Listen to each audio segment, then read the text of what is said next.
Crossover. Oh, killer crossover. Just crossover. It just crossed him over nastily. Another victim to the crossovers. Cross him up and sit him down. Live at the crossover, powered by Everlevel Concrete Repair in Omaha. It's everlevelconcrete.com. John, Josh, Nick. What's Hi. up? Hey. Turn the mic on. What's going on? Oh, not much. I just noticed the leaves are turning. All This the is your leaves fault. are All the leaves Your are fault. brown. Okay, The sky's that gray. wasn't an And the invitation sky for you is gray. to shout sing. This is no way to start a show with you shout singing. On a Shouting. winter's Yeah, when you day. I was sing, just you shout. singing. When you sing, you shout. You got to project your voice, I'll John. be safe and No, that's called warm. shouting. If I was in LA. I hope you all burn in hell. Wow. It's not even the words, John. What the hell? Yeah, John. Oh, that's right. The words are, I'm choking on a ham sandwich. Jeez, John. I don't make fun of people you like Hey, that died. It's the mamas and the Oh, papas. you don't. Who died that you like? You don't. Who? Oh, gee, how many times have I heard you make a comment about, oh, Dale Earnhardt, you should have turned left. All right. Got him. Should have turned So left, though. Shut up. I didn't Hey, realize you were that big of a Dale Earnhardt He guy. was turning I'm a left. huge Dale Earnhardt I didn't guy. realize. I thought you Who's were more not of a a Dale Earnhardt guy, Praise Hell, Josh? praise Dale. Me. I didn't care about him. What? And I don't care about Mama Cass. In fact, I hate Mama Cass because she brought that awful music into my life. Unwanted. You don't care about Dale I Earnhardt? didn't when he died in 1999. I was. 2001. It was 2001. It was February of 2001. Everyone remembers You know this. all about 2001, John. What a year. Yeah. I was 12. Can you get that, please? What? This? That skylight in that house across the street is going right into my eyes. Oh, wow. You got to lower I remember this it like it was earlier yesterday. and earlier. Do you Oh, really? I do. Are you a NASCAR? Were you a NASCAR I boy? think I was. Yeah. What happened? You grew up and realized that sport's boring as hell? No, it's probably when Not as Dale boring died. as running, but It's probably when Dale died. More I was like, boring. this is worthless now. It's like, Really? yeah. But you miss Dale Jr., Sterling Now- Marlin, Casey Kane. Oh, I know all those guys. Dale was and then Dale, all the different Dale Jr. cars. He had the red one and the then All-Star car, the the in baseball. many cars. I was always interested in who was going to drive basically the Dale Earnhardt car after Dale Earnhardt died. Wow. Basically Kevin It was Harvick. Kevin Harvick. It was yeah. Kevin Harvick. My dad became a Kevin Harvick fan that You day. can't do that. You can't become a Kevin Harvick fan You can. after that. He did. Seemed like you did, though, Happer. He liked. You're not going to probably get this one. I He know. liked Chad Little was my dad's favorite I driver, don't and know then that. Dale Earnhardt. The guy came in. never won. It's because he drove the John The Deere John car. Deere car, of Uh-huh. course. What about Bobby Labonte? Bobby Labonte was good. Interstate batteries. I remember Bobby Labonte. It's The Green amazing. 18. It's amazing how you can remember these people by their sponsor. Yeah, I that's mean, what I that's do too. exactly- Good. Yeah. It's impressive. I- It Jeff shows- Gordon in it the shows the DuPont. power of in sponsors. Jeff Uh-huh. Gordon, the DuPont paint. Love it. I consider that the golden age of NASCAR. Me from too. 2000 to like 2006. Do you consider that the golden age of NASCAR? More of a petty guy. Well, Dale was dead, so no, I don't. Wow, Nick. You Like right jeez. before Dale Well, died. Dale Jr. was my favorite driver. Hmm. He And didn't that die. makes sense. Everyone's got a different. What about Michael Waltrip? Michael Waltrip. I remember Michael Who Waltrip. was the driver who killed that guy a few years ago? And Tony Stewart? Yeah, I remember Tony. He didn't kill He him. didn't The kill guy him. killed himself by running into the car. I thought The Tony number- killed him. No. he didn't kill him. No. Not purposeful. He Not drove the Home purposely. Depot car. I thought he did it on purpose. No, No, no. That was the no. I accusation. thought but- that was a topic alert on our show. well, it was because they were suing him because they thought he did. Oh. But then they realized, no, the jackass was mad and ran out onto the What track. was he mad about? Dale being dead? He's Josh. mad at Tony. What did Tony do? It was People something, didn't like him. something happened on the track. Remember, Yeah, Tony was a jackass, right? No. I mean, kind of, yeah. I mean, he did kill a guy. That wasn't on He didn't purpose. kill a guy. Remember Ryan Newman? I know Ryan Newman. My parents used to call him Newman. No Neck because it didn't look like he Do had you a know neck where? when he wore Do his you know race what suit. school Ryan Newman attended as an engineer? Wake Forest. Purdue. Oh, They suck. I did not They know do. Ryan Newman went to He Purdue. They're went to bad. Purdue. They might fire their coach after 2 years. maybe less than. They could fire him in season. and then they could hire Robert Saleh. They could hire Robert Saleh. It's true. Hey, Tough Robert. look for all the Purdue fans who were pumped when Braum left. Tough Ooh. look. Turns out that They guy was existed. pretty good. Who were the what? They I existed. can't believe those people Because they didn't existed. like that he did the dilly-dally every offseason of like, is he going to leave? Is he going to stay? Is he going to leave? Is he going to Well, stay? I understand that And frustration. they were like, yeah, this guy's coming in and he's going to get the program back to playing defense. Sounds pretty Harbaugh'ian. We have a lot of But without the natty. evidence now of Purdue coaches after Joe Tiller that most of them suck, Yeah. except for Jeff Brown. Except for Jeff Brom. who was before Jeff Brom? The guy Who was really it bad. was truly horrible. Yeah, he beat Nebraska that one time. Yeah, in 2015. In 15. He came from the MAC. What was his name? His name was. Oh, come on. Somebody say his name. Don't look it up. All right. I I'm not- have to because I'm This never is going to weird. remember this. We went from talking about early 2000s Yeah, NASCAR, thank which I know God. a lot about. Oh, to this, which okay. know Yeah, I nothing remember about. this. Why does Willie? Oh, Taggart there's keep the going? name. It's not I Willie remember Taggart. him now. It's a color that some people use for their eyes. Wow, he Hazel. went 9-33. Daryl Hayes. Is that right? He was Yes, horrible. He was truly horrible. And one of his wins was over Nebraska in 2015. I think that was one of like 2 or 3 that conference was wins. Riker Fife game. That's Riker one Fife. of 3 conference. There you wins. go. He was garbage. Garbage. Daryl Hazel. Yeah. So Joe And then the guy Tiller before rocked. him was bad too. Who was before Daryl Hazel? It was. Oh boy. How many coaches, John, were it's the final word spoken Why are in we playing Rogue categories? One. Oh, great clue for me. Hope. Danny. Danny Hope. Danny. Wow. When was he the coach? What years? 09-12. And what was his record? 22-27. Hey, 500 almost. Not bad, Danny. Wow. What about before him? Well, that was Tiller. Okay, route. Okay, Tiller went up to all the way up to 97-08. Wow. Man, his teams were so much fun. I forgot that Fred Akers was the coach at Purdue. Remember the Kyle Orton years? Fred Akers. Fred Akers used to be the coach at Texas back in the 80s. Wow. Before Makovic. Wow. Nick, they were good, and then they were horrible, and then they were good, and now they're horrible again. Now, if you can name the coach between Fred Akers and Joe Tiller, I cannot. You get a prize. That was the mid-90s. I was barely watching. I wasn't even paying attention to Purdue. Yeah, until you were watching 2000. NASCAR. I wish I could Yeah. give you a hint, but I can't. Let's see. I was watching NASCAR. Rhymes with stiletto. Mileto? Amaretto. Jim Coletto. Jim Coletto. Yeah, I don't Sounds know like that a man. Major League Baseball general manager. YouTube user says 2015 loss to Purdue equal rock bottom. That was pretty bad. That's pretty rock bottom. The score, the final who's score rock is bottom. Nebraska's. Like As a ever. program? Oh, great question. This is a Oh. topic alert. Okay. What's the So worst what's- it's ever been? So we're defining it between Let's say post Osborne, not. post Osborne, rock bottom. They were trailing in that game. I mean, Let me it's find. Georgia Southern, right? I don't know. I mean, schools lose to G5 teams all the time. I feel Yeah, like. but that's what got Frost fired. It was so bad. That See, but don't it you was think, so like- bad? It was so bad that Trev said, "You know what? I'm not going to wait 2 more weeks to John, lessen this buyout." that and skipping all the meetings. John, Nebraska was getting beat 42-16 in Yeah. that Purdue game. Yeah. I understand It that, was but that's bad. not rock bottom. They were getting smoked. See, but Frost was worse than Riley. he was, but that moment I feel like was that score when they were down by that many points. That was really bad. Yeah, it was bad, but you can't say that's rock bottom. Well, When Jacob- they literally had worse seasons. Jacob after that. says Georgia Southern by 10. Wow, What is it? Maybe it's Troy. Is it Troy? Troy was pretty bad.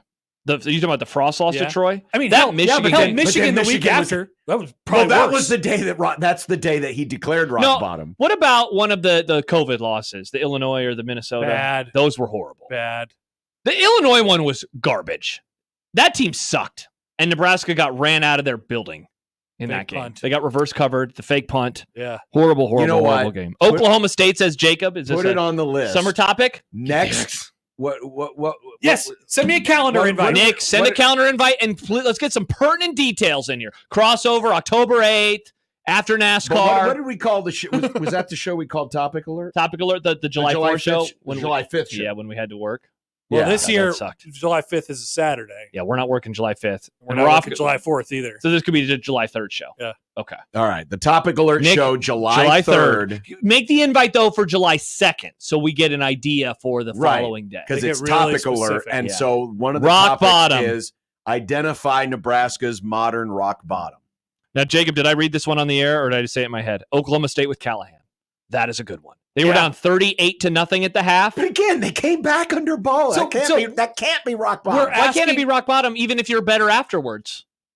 Isn't that the definition of rock I think bottom? we're asking. Yeah, John, but you're telling me that Oklahoma State in 2007 was better or was worse than losing to Georgia Southern? I think so.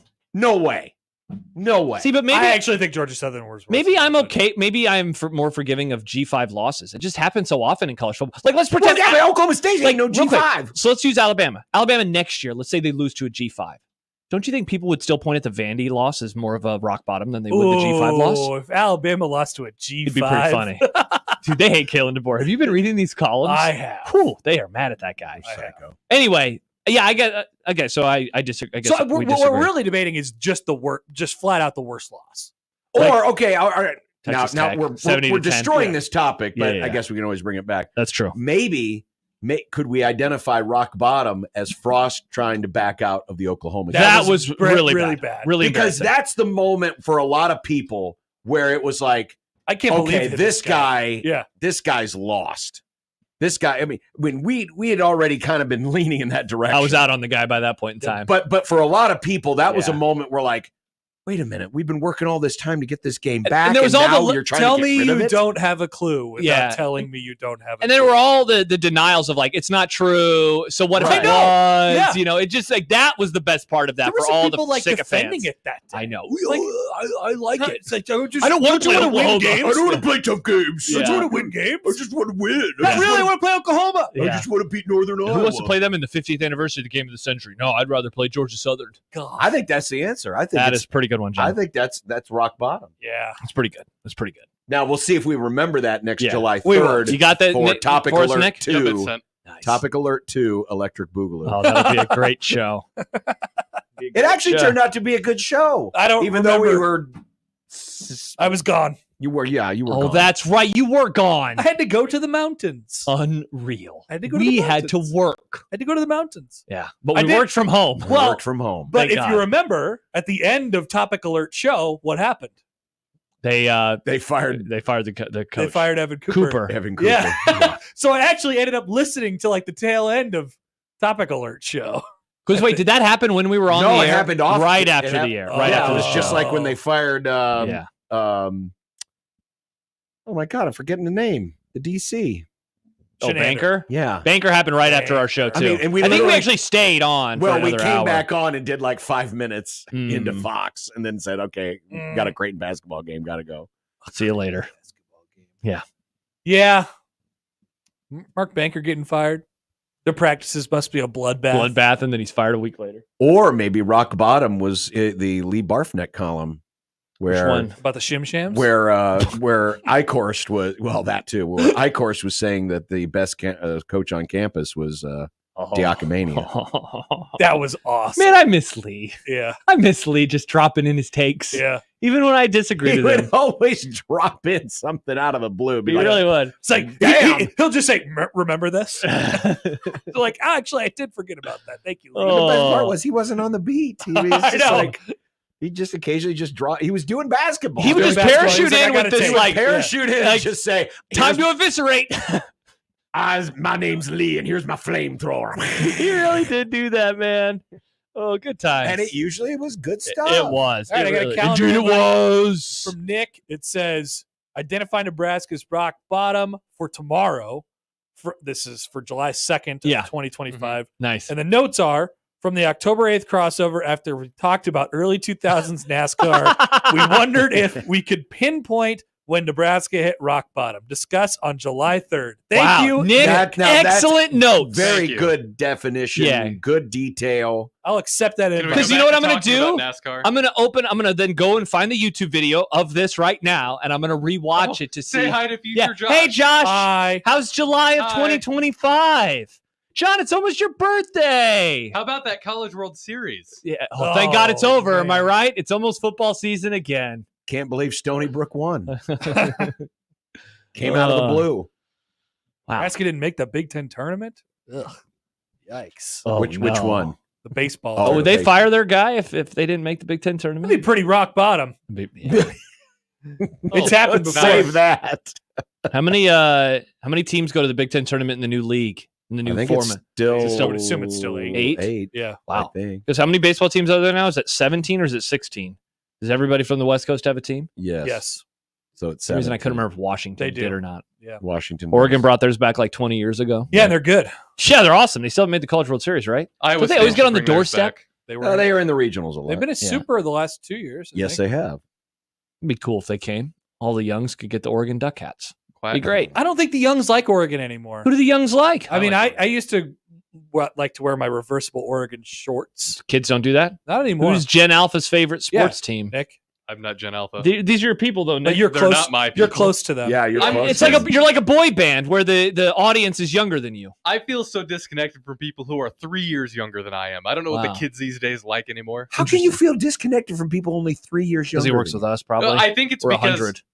I think In it's internet because parlance. of the internet. I do think it's because of the internet. There's all these trends and things. Everything happens so quick now. I can't keep up with all of it, and I'm old now. Is it a trend if it just keeps happening that fast when one trend good erases question. it? I don't think it can be. Nick, you're always telling me about stuff that happens on the internet. But apparently it's just his age range. No, there's different internet. There's internet that I don't even know about. That sounds That's horrible. That internet scares me. That sounds. That's horrible. the I mean, skibbity Nick's toilet internet already scares me. There's an internet that scares Nick? Yes, Wow. John, it gets worse. Wow. The regular internet scares me sometimes. Well, yeah. Hey, did you see our YouTube chat the other day? That was Yeah, that's quite bad the thing. internet. Yeah. That's bad. Yeah. Shout out Odson for cleaning it up. Yep, he's banning people. Uh-huh. Nice. Yeah, he's pulling a Nick Grimm. So, but when he bans people, he gets a gold star. But To when be I ban fair, Nick, people- you were banning them because they would say like ass. These people are being spamful. I wasn't banning them for saying ass. I was Oh. banning them for calling each other bad names. Nice. Well, What, like poopy butt? nice. Got him. I should have banned that guy that said that really mean thing to me on Big Red Overreaction. What did Yeah. he say? He said, I said hello, and he said EAD, Nick. Wow, that's mean. Right? I just said hello. Nebraska You do won. love saying hello. Yeah, stop saying hello. What's wrong with saying hello? You just say it more than anyone it that doesn't I know. need to be a greeting all the time. hello. Yep, Yeah, and that's like, how I read it. Every there's- email from Nick. in the- Hello. There's a text from Nick, and it's Says hello. It's always Nick requesting to do something, but he'll say hello, and I'm like, you don't need that, Nick. Just request the thing you want us to do. Hello. I like saying hello. I'm a friendly guy. I already know that. SR says eat a donut. Yes. That's what it was. Eat a donut. Eat a donut, Nick. That sounds like a friendly Iowa greeting lost to and me. Nebraska won. Why are you getting mad at me? Good point. People love being mad on the internet. They do. Yeah, And now Nick tells me there's a worse internet. there is. That sounds horrible. Nick, Yeah, say there's that. what's That could be a beyond topic angry. alert for July the 3rd. Nick Oh. goes to the other internet. Oh, no.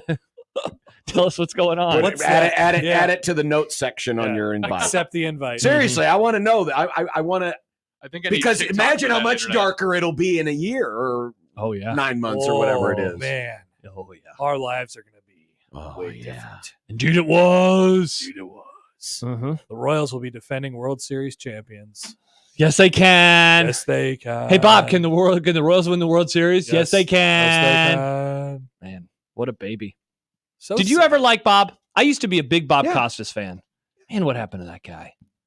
He's not even a Yankees fan, right? No, Wasn't he he? is. I thought he was a Cardinals fan growing up. Wasn't he a Cardinals fan? He's a New York guy, right? I thought he was because he used to call games for the Spirit of St. Louis. What wasn't that the That basketball was the team? ABA team. Yeah. Yeah, I thought he was a New Yorker. Is he it is think from New York, I but think I he's a thought New he was a Yorker. Cards guy. Maybe I think I'm he's wrong. a New Yorker. Let's see. pretty clearly? It's It's not Giancarlo's fault. Doesn't say on his Wikipedia page. I'm sorry. I need more context before I rip into this. Wait, Oh, you don't know would you all like this to see the stuff? play? I've seen the video, but I need context because it was just one call. Wait, so you're Oh, not I about to mean- rip into him? I mean, No. okay. So So I I need context. I don't know if more you believe context. me, given that I'm a biased Royals fan, but he was very unexcited about the things that the Royals were doing in the game and very excited about the things that You were don't hear that play and Yankees. think, wow, he sounds legitimately frustrated that the Royals just got a double play. No, I hear that because what I'm assuming happened was he was telling some anecdote about Giancarlo Stanton Correct. and it ended up, foretelling I don't know. That's my guess. He had done that before. He had said Giancarlo can't really run right now at the direction of the team. because they don't want him to run. They don't want him to Mhm. get hurt anymore. But this was like, I think a half inning before that. And then he hits the ground ball to Witt, who makes a great play, which wasn't mentioned, and then throws it over to second base. Well, no, And over it sounded like he was like, he made. I didn't think it sounded that. I had the play. I Nick, turn I up don't the think, I don't internet. think that part of the play Turn up sounded the bad. internet. Turn up the internet. All right, here we go. Here's Bob Costas last night. Hit to short. Witt gets the force. Can they turn two? Yes, they can, and it's just the point we were making. It's not Giancarlo's fault. A near base hit. Couldn't beat it out at the other end. Turns into a double play. That's how I would describe that play. Not a great play by the guy who might win the MVP, But Bobby they were Witt talking. Jr. But again, I need more context. It sounds like We gave you the context. This is the context, John. That's it. He was sad. That's it. well, but okay, admit it. You're a biased Royals fan. Of course I am. But I never feel this way. you- I'm never mad at the broadcasters. But I really, truly am not. But that was obvious. That was obvious. Okay. Oh, well, okay, so this is from Andrew on the YouTube. He said he was on the Dan Patrick Show this morning, and you could tell he's pulling for a Yankees-Dodgers World Series. So maybe he's not a Yankees fan. Maybe he just wants this World Series. Like me and a bunch of other smart people. Well, if he was a Yankees fan, he would want the Yankees to be in the World Series against the Dodgers. Stib says, I'm stunned by John's opinion on this. I hate when people are all like, this announcer is biased, and I cannot believe you need more context for this. Well, yeah, I need more context. We gave because you the context. No, you didn't. No, I was no. You were What else? explaining. What other You were context would you explaining. like? It sounded like. Well, what was the conversation right before the play? I assume that's where it came from. I just would like to have heard, the few moments before it, because my assumption was he was telling a story about Giancarlo. And I believe when he told the story about how Giancarlo has been instructed to not run, Right. I believe that was in the inning. They had just talked about it recently. Right. And so I see what you're saying. That's why he flew into So, that. I mean, it's very not bi- his fault thing. But Right. he was very yes, sad. they can. He was very sad, and he did not acknowledge the outstanding defensive play that was made. Yeah, I think the frustration is more told in the double play turning. Yes, they can. That's where he sounds like, they turned a double play. Okay. I'm not particularly triggered by it, but I'll also admit I'm not rooting for the Royals. You should be. But I do find it ironic that not you, I'm not talking about you, but the same fan base that's getting they're getting a lot of praise right now because of their football team is now complaining that the announcers aren't loving their baseball team enough. That Just- two just things kinda- can be true at the same time. Sure it can. Sure Football it can. team has Patrick Mahomes, and it Sure it would be can. good for the networks if the Chiefs and Patrick Mahomes won. It's bad for the networks if the Yankees maybe- get eliminated. You don't think that's no, true? No, it's better for the networks that the Yankees get eliminated? No, it's bad for the networks. if the Bad for Yankees- the networks, yes. Yeah. Yeah. Both of those things. The Sure. market size doesn't matter in the NFL if you have Patrick Mahomes. Sure. It does in Major League Baseball Sure. when it's the Yankees. Right. It's just, and again, it's not about you because you're not a Chiefs fan. because I don't give a rip about the Chiefs. Exactly. But yeah. I don't know. It didn't bother me as much. But I also know that Costas for a lot of younger people is a turnoff because he likes to wax poetic about the old days. See, but again, I used to love Costas. I used to be a huge I'm Costas bothered by the guy. whole thing. So, Josh, you got the great pleasure of watching the beginning of the first game with me in here. Yes. And what was I yelling at constantly? Camera angles. Camera angles. Yeah. They try to do these like cinematic, like behind home plate. They do the ump cam. Oh, I agree with And you. of course, they were on the ump cam when Salvador Perez hit a home run. Yeah, I hate And- that. And like, Couldn't agree more. yeah, so they're trying to do something with this broadcast, and it has Bob Costas on it. It's just like this is an important playoff game, and I know it features the Yankees. And I know Aaron Judge is in it, who hasn't got a hit to save his life, by the way. No. But that's an emergent. What is he? 1 for 9, 1 for 7. Had this go. We're not having Farron on today. I was going to ask him about it. Yeah. Because he's 1 for something. Shohei is 2 for 9, and Bobby Witt's 0 for 10. Correct. Pretty wild. Narratives. Pretty wild. It's the postseason, folks. And you got Juan Soto shaking his head at everything. Travis Also is hips. triggered. He's not triggered. He's right. Triggers me. I can't believe you, John. I'm Hold on, stunned by wait, this fir- opinion. First of all, I already read it. Yeah, I saw it. What does it say? it said I would lose my mind if this was the play-by-play guy and the Cubs showing. But first of all, I don't know if Costas is showing that to the other team. I also don't have a lot of context because I haven't seen much or heard, I should say, much of this series. Because when I did have the game on Saturday, the sound was down. I was watching football. So I haven't heard. I don't know outside of that highlight, and then when they were adjudicating that replay of the stolen base 3 nights ago. That's the only time I have heard Bob Costas on this broadcast. So I have no context for what he has said, the tone he has said it in, or anything else. So, John, you are not team the whole series is rigged against the Royals? Of course not. Interesting. So you think Major League Baseball is rigging the series against the Royals? Well, they should be up 2-0 right now, thanks to the botched replay call at second base. Oh, boy. Baseball And seems like a hard game to rig. Oh, boy. Other than it's rigged. the Black Sox that one time. Other than the Black Sox, famously. But they rigged it themselves. We got Jazz Chisholm talking about how the Royals got lucky in Game 2. Well, that should be a motivate. That's not an example. No, of it it's not an rigged. example of it being rigged. It should be a motivator. It You want a prediction? It certainly is. All you soft ass Royals fans come on. are on my ass. Give you it want a to me. prediction? Royals are winning this series. Woo, John! Great take. Yankees are in their 4. The Yankees are in their heads right now. Yeah. Or I'm sorry, the Royals are in the Yankees' heads. You know what the good problem take. is with the Yankees? The Yankees are entitled. The Yankees think they can just walk through just by wearing pinstripes. Absolutely. Yes, they I think that can. Jazz Yes, they Chisholm comment, I read that and I was like, that sounds like entitlement to me. Mm-hmm. I think the Royals are winning this series. I can tell it. It may not go back to New York. I could tell when Carlos Rodon was sticking out his tongue in the first inning. And then Bob Costas he said, so he struck out 3 guys in the first inning and he looked really good. Rodon did. And Bob Costas in the second inning, when they came back, was lamenting that Carlos Rodon had no hit stuff tonight. It was the second inning, John. He said he's got no hit stuff tonight. Immediately, Michael Massey got a base hit into right field. That's funny. I don't know where that comes from. Well, it's called loving the Yankees. That's what. Jeez.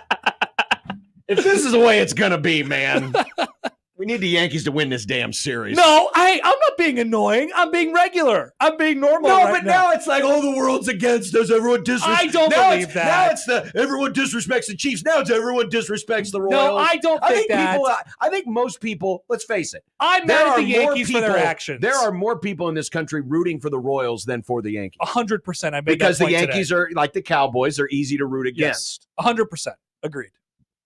So you have America on your side. I'm not being like that. I just okay. I all right, good. I like to watch the baseball games. Yeah, but I guess I need to pay Yankees, attention to this. I guess I need to turn the volume up on this series. You do. The Yankees have angered me greatly with their actions. That's all. I don't think it's rigged against the Royals. What other actions have they angered you with? They just their existence. Once. Have you seen these pinstripes? So Lou Gehrig dying of his own disease and not realizing. Oh, so I can't bring up Dale Earnhardt, but you can bring up Lou Gehrig. What if his family listens to the show? His great grandson. Probably Lou does. Gehrig? Lou Gehrig, yeah. Juan Big Soto, friends. he swings and misses. And then he does, and I hate when all players do this, not just people who play for the Yankees, but he looks out at the pitcher and he shakes his head like, I got you, like, Even don't though worry, he swung I'm and on you. It's like, no, you're not, buddy. You just missed. Like, that's not how, Wow. and then he strikes out and he walks away from home plate and he looks back at the pitcher. He's like, what are you looking at? Just walk back to the dugout. You just struck out. Like, the gall that these people have. It's shocking to me. Shocking. Reagans gave him the stare down last night. That was good. He did his little. Oh wait, Soto show. wait a minute. That's the same as what you said. It's a Soto was doing. retaliation stare. John. Oh, it's a retaliation. Oh, so the Yeah, you're Royals allowed to do never retaliate. instigate. They're only retaliating. Not in this case. Not in this case. Okay. Not in this case. When George Brett finished it in 1980, that was a retaliation home run. Icon27 writes, that's a new user in YouTube. Mm-hmm. John's defending Costas because they're just alike, sad and angry that things aren't like they used to be. I miss Bobby I'm not Labonte. defending Costas. I'm just not angered by it because I need more context. Yeah, just watch it, John. You'll get as it. to what is going on here. You'll get I it. haven't. Do we need to give you the whole broadcast? How do we get the context for you? Why are you so desirous of my affirmation? I'm just done because I figured we'd be making fun of this together all day and we'd be having a good time. And then I could tell You're out in the welcome hallway, to make fun I was of it. listening to the drop and I kept laughing and John wasn't giggling at all. And I was like, he's mad at Royals people. He is mad. I can tell. It's one of those. What are you talking about? He doesn't like the Royals. You don't? No, I don't. I've already admitted that. I don't like the Royals. It's not a crime not to like the Royals. Nobody said it was. But you are taking the side of the Yankees. Because the Royals fans have triggered you. I am not taking the side of the Yankees. Taking the side of Bob Costas. I'm not Which is on the side of the Yankees. I'm just not taking a side until I have facts or more evidence. I got facts. I mean, in a 15-second snippet, pretty bad. It is kind of it's an interesting call, to say the least. I will admit to this. I will give Costas the benefit of the doubt because I have watched him for the last 40 years and I've always enjoyed his work, especially on baseball. I used to like Costas too. I was a huge fan. Mm-hmm. He was my favorite. He was the announcer I looked up to when I was a child. I said, I want to be like Bob Costas someday. So what turned you against him? I think he's gotten really annoying in the last 5 to 10 years. It was funny on that. I don't like listening to him call baseball. I don't think he calls a good baseball game. Not like he used to. I think he used to call. But have you watched a lot of him call baseball? Yeah. He does a playoff series. He does a playoff series. I'm watching it last night. Risk goes, I don't know why they let him do this. He doesn't call games anymore. I go, he does though. He calls them on MLB Network. He doesn't sound like he calls a lot of baseball games anymore though. Yeah. He does. I don't think he calls it's not in rhythm. I don't think he calls you call a way better game than Bob. There was even a moment last night. John, you would never do that crap during the College World Series. He had you would come across as whiny. Yes, they can. Okay, you would never do that. Again, I'm defending you now. I don't know what the context is. You obviously believe he is rooting for the Yankees, and I appreciate that. I would listen to the whole game last night. I know you did, and that's where the context I don't have. Yeah, but you're also rooting for the Royals. And so, just like any other fan, but you know me, John. You go into any fan does this. You're human, just like everyone else. You go into this, and you have a certain aspect of what you're expecting to hear, and if you don't get what you expect to hear, it sounds as biased. Every fan, does this. I don't ever complain about announcers. We are not broadcast complainers, guys. Though. Yeah, that's the thing. I am not someone who hops on the air and whines about broadcasters. Yeah, because I think that they have a really tough job. But specifically from the sense of they were clearly rooting for the other team. Yeah, that is so stupid. Right. Yeah, that is so stupid. Of course, he wants the Yankees to be in the ALCS because they get ALCS with the Yankees. In the grand scheme of things, I don't care about this. I don't believe he'll be doing that. But his network would get it. Baseball would get it. He wants Yankees Dodgers because that's the best story. Perhaps. Everybody in baseball. He was there. Remember Don Larson? Yeah. Okay. He threw a no-hitter in the World Series. People forget. I'm not actually mad about this. I just think it's a funny drop. It is. Yes, he can. It is. It's not his fault. It is. It is funny. It is a funny drop. It is a funny drop. Aaron says Costas did all the Bulls Jordan finals, right? Not all of them. He called the last one, though. Yeah. I think that was his Marv best Albert game. Did most of those. Then he started biting people. He did start biting people. Nick, have you ever looked about Marv Albert and biting people? Was he on bath salts? Nope.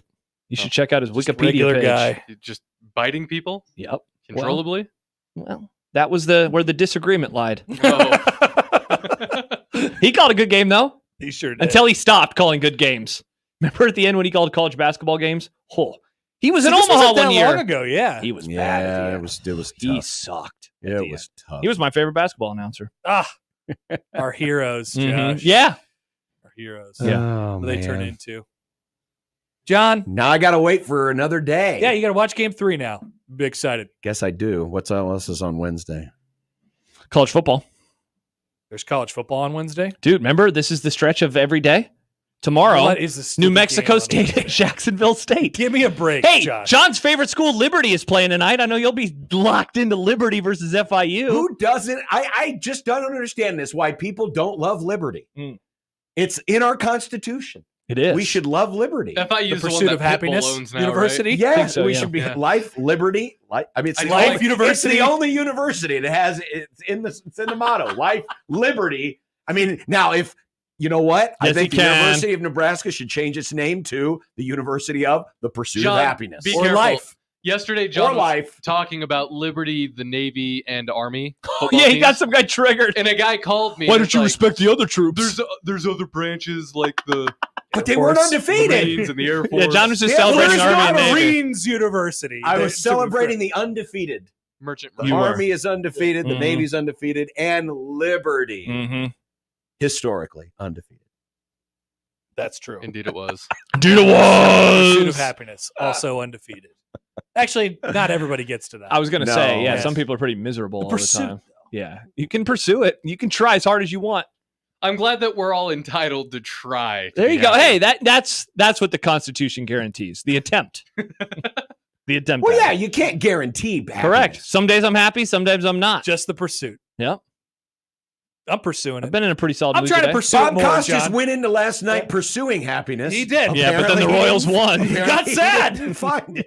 It's yes, he can. Yes, He probably can. walked out with his head down, dragging his little satchel behind I love him. the theory that he's sad saying- that he has to be in Kansas City for an extra day Me now. too. There's a guaranteed game 4. Yeah. Maybe he hates barbecue. Or maybe he hates that Kaufman and Arrowhead are right next to each other and it looks goofy. It's not a cool downtown scene. Yeah. He's not in the Bronx. You can kind of see it. in the That back. used to be the cool thing to do. It did. I actually In not fact, did. anymore. In fact, it should still be the cool thing to do. I, Billy think- Stevens in the I middle don't of think nowhere? they should ever replace that Baseball stadium. field should be on riverfronts or Oh, ocean fronts. three rivers. Or next to mountains. Well, then Lincoln is screwed because they ain't got no damn river. Yeah. Fair. Salt Creek. Yeah. What about the Salt Creek, Yeah, John? it's just that's a It's creek, just a creek. not a river. Down by the creek. Mm-hmm. They should have called it the Salt Creek Ballpark. They should have. Salt Creek Ballpark. Mm-hmm. Why don't you come on down here, Bob? Oh, I suppose. Screw that Haymarket Park. Salt Creek. Salt Creek. Salt Creek. Poor People would know Bob. that name. Man, I'm telling you, it's too bad. It's not his fault. It's not his fault. You know what? If Costas were like Kevin, Kugler? he would go into Game 3. Oh, and he'd be so sarcastic. It would be over the top. Oh, Bobby Witt, you're making my nipples hard.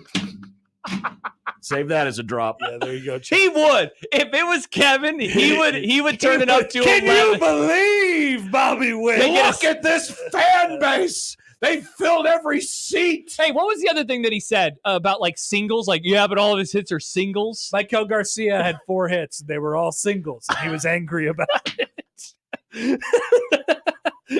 Yes, weird. but they were all singles. Yeah.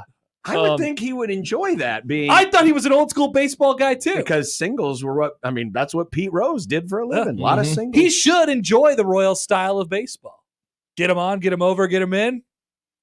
Is that their style? Get them on, get them over, get them in? I mean, they never play a heard of little bit that. more station to station than some of the other power hitting teams. Yes. I mean, they're not the 85 Cardinals, but Yeah.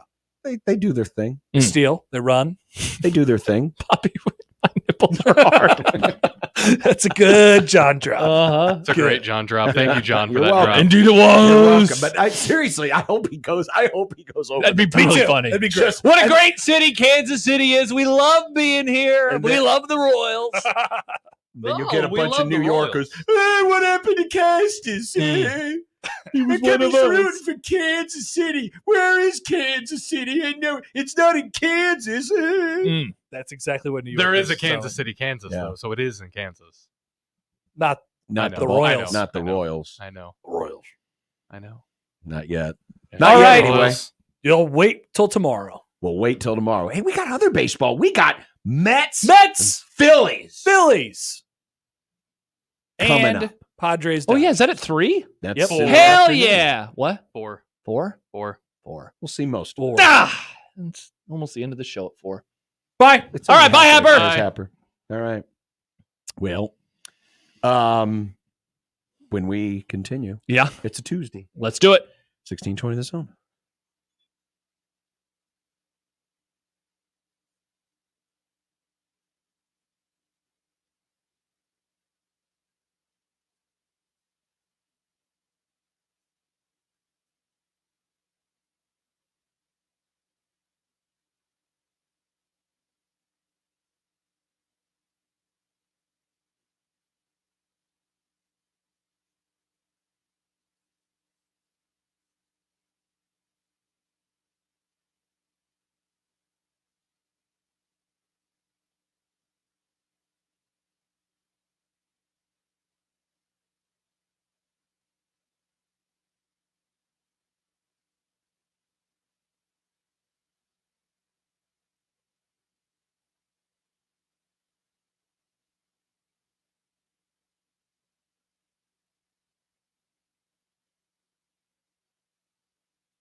Unsportsmanlike conduct on 1620 The Zone.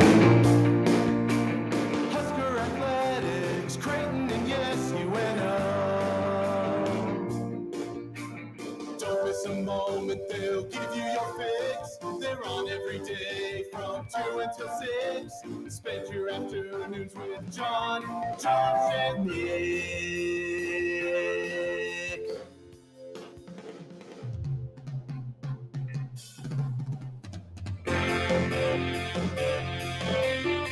Josh, and Nick. They'll show you what sports talk really is. Oh, I can tell it's an idle week already. We're only 2 days into this. What do you mean? Week. The reporters are still writing articles. I read a few of them today. Well, then why are you complaining that it's idle weeks? Unsportsmanlike conduct on 1620 The Zone. Husker Athletics, Creighton, and yes, UNO. You always say you hate the idle weeks because there's no columns. It's the end of the week. It's the end of the week where it shows up. There's no game to preview, so there's no preview stories. It's very sad. But there's so much baseball.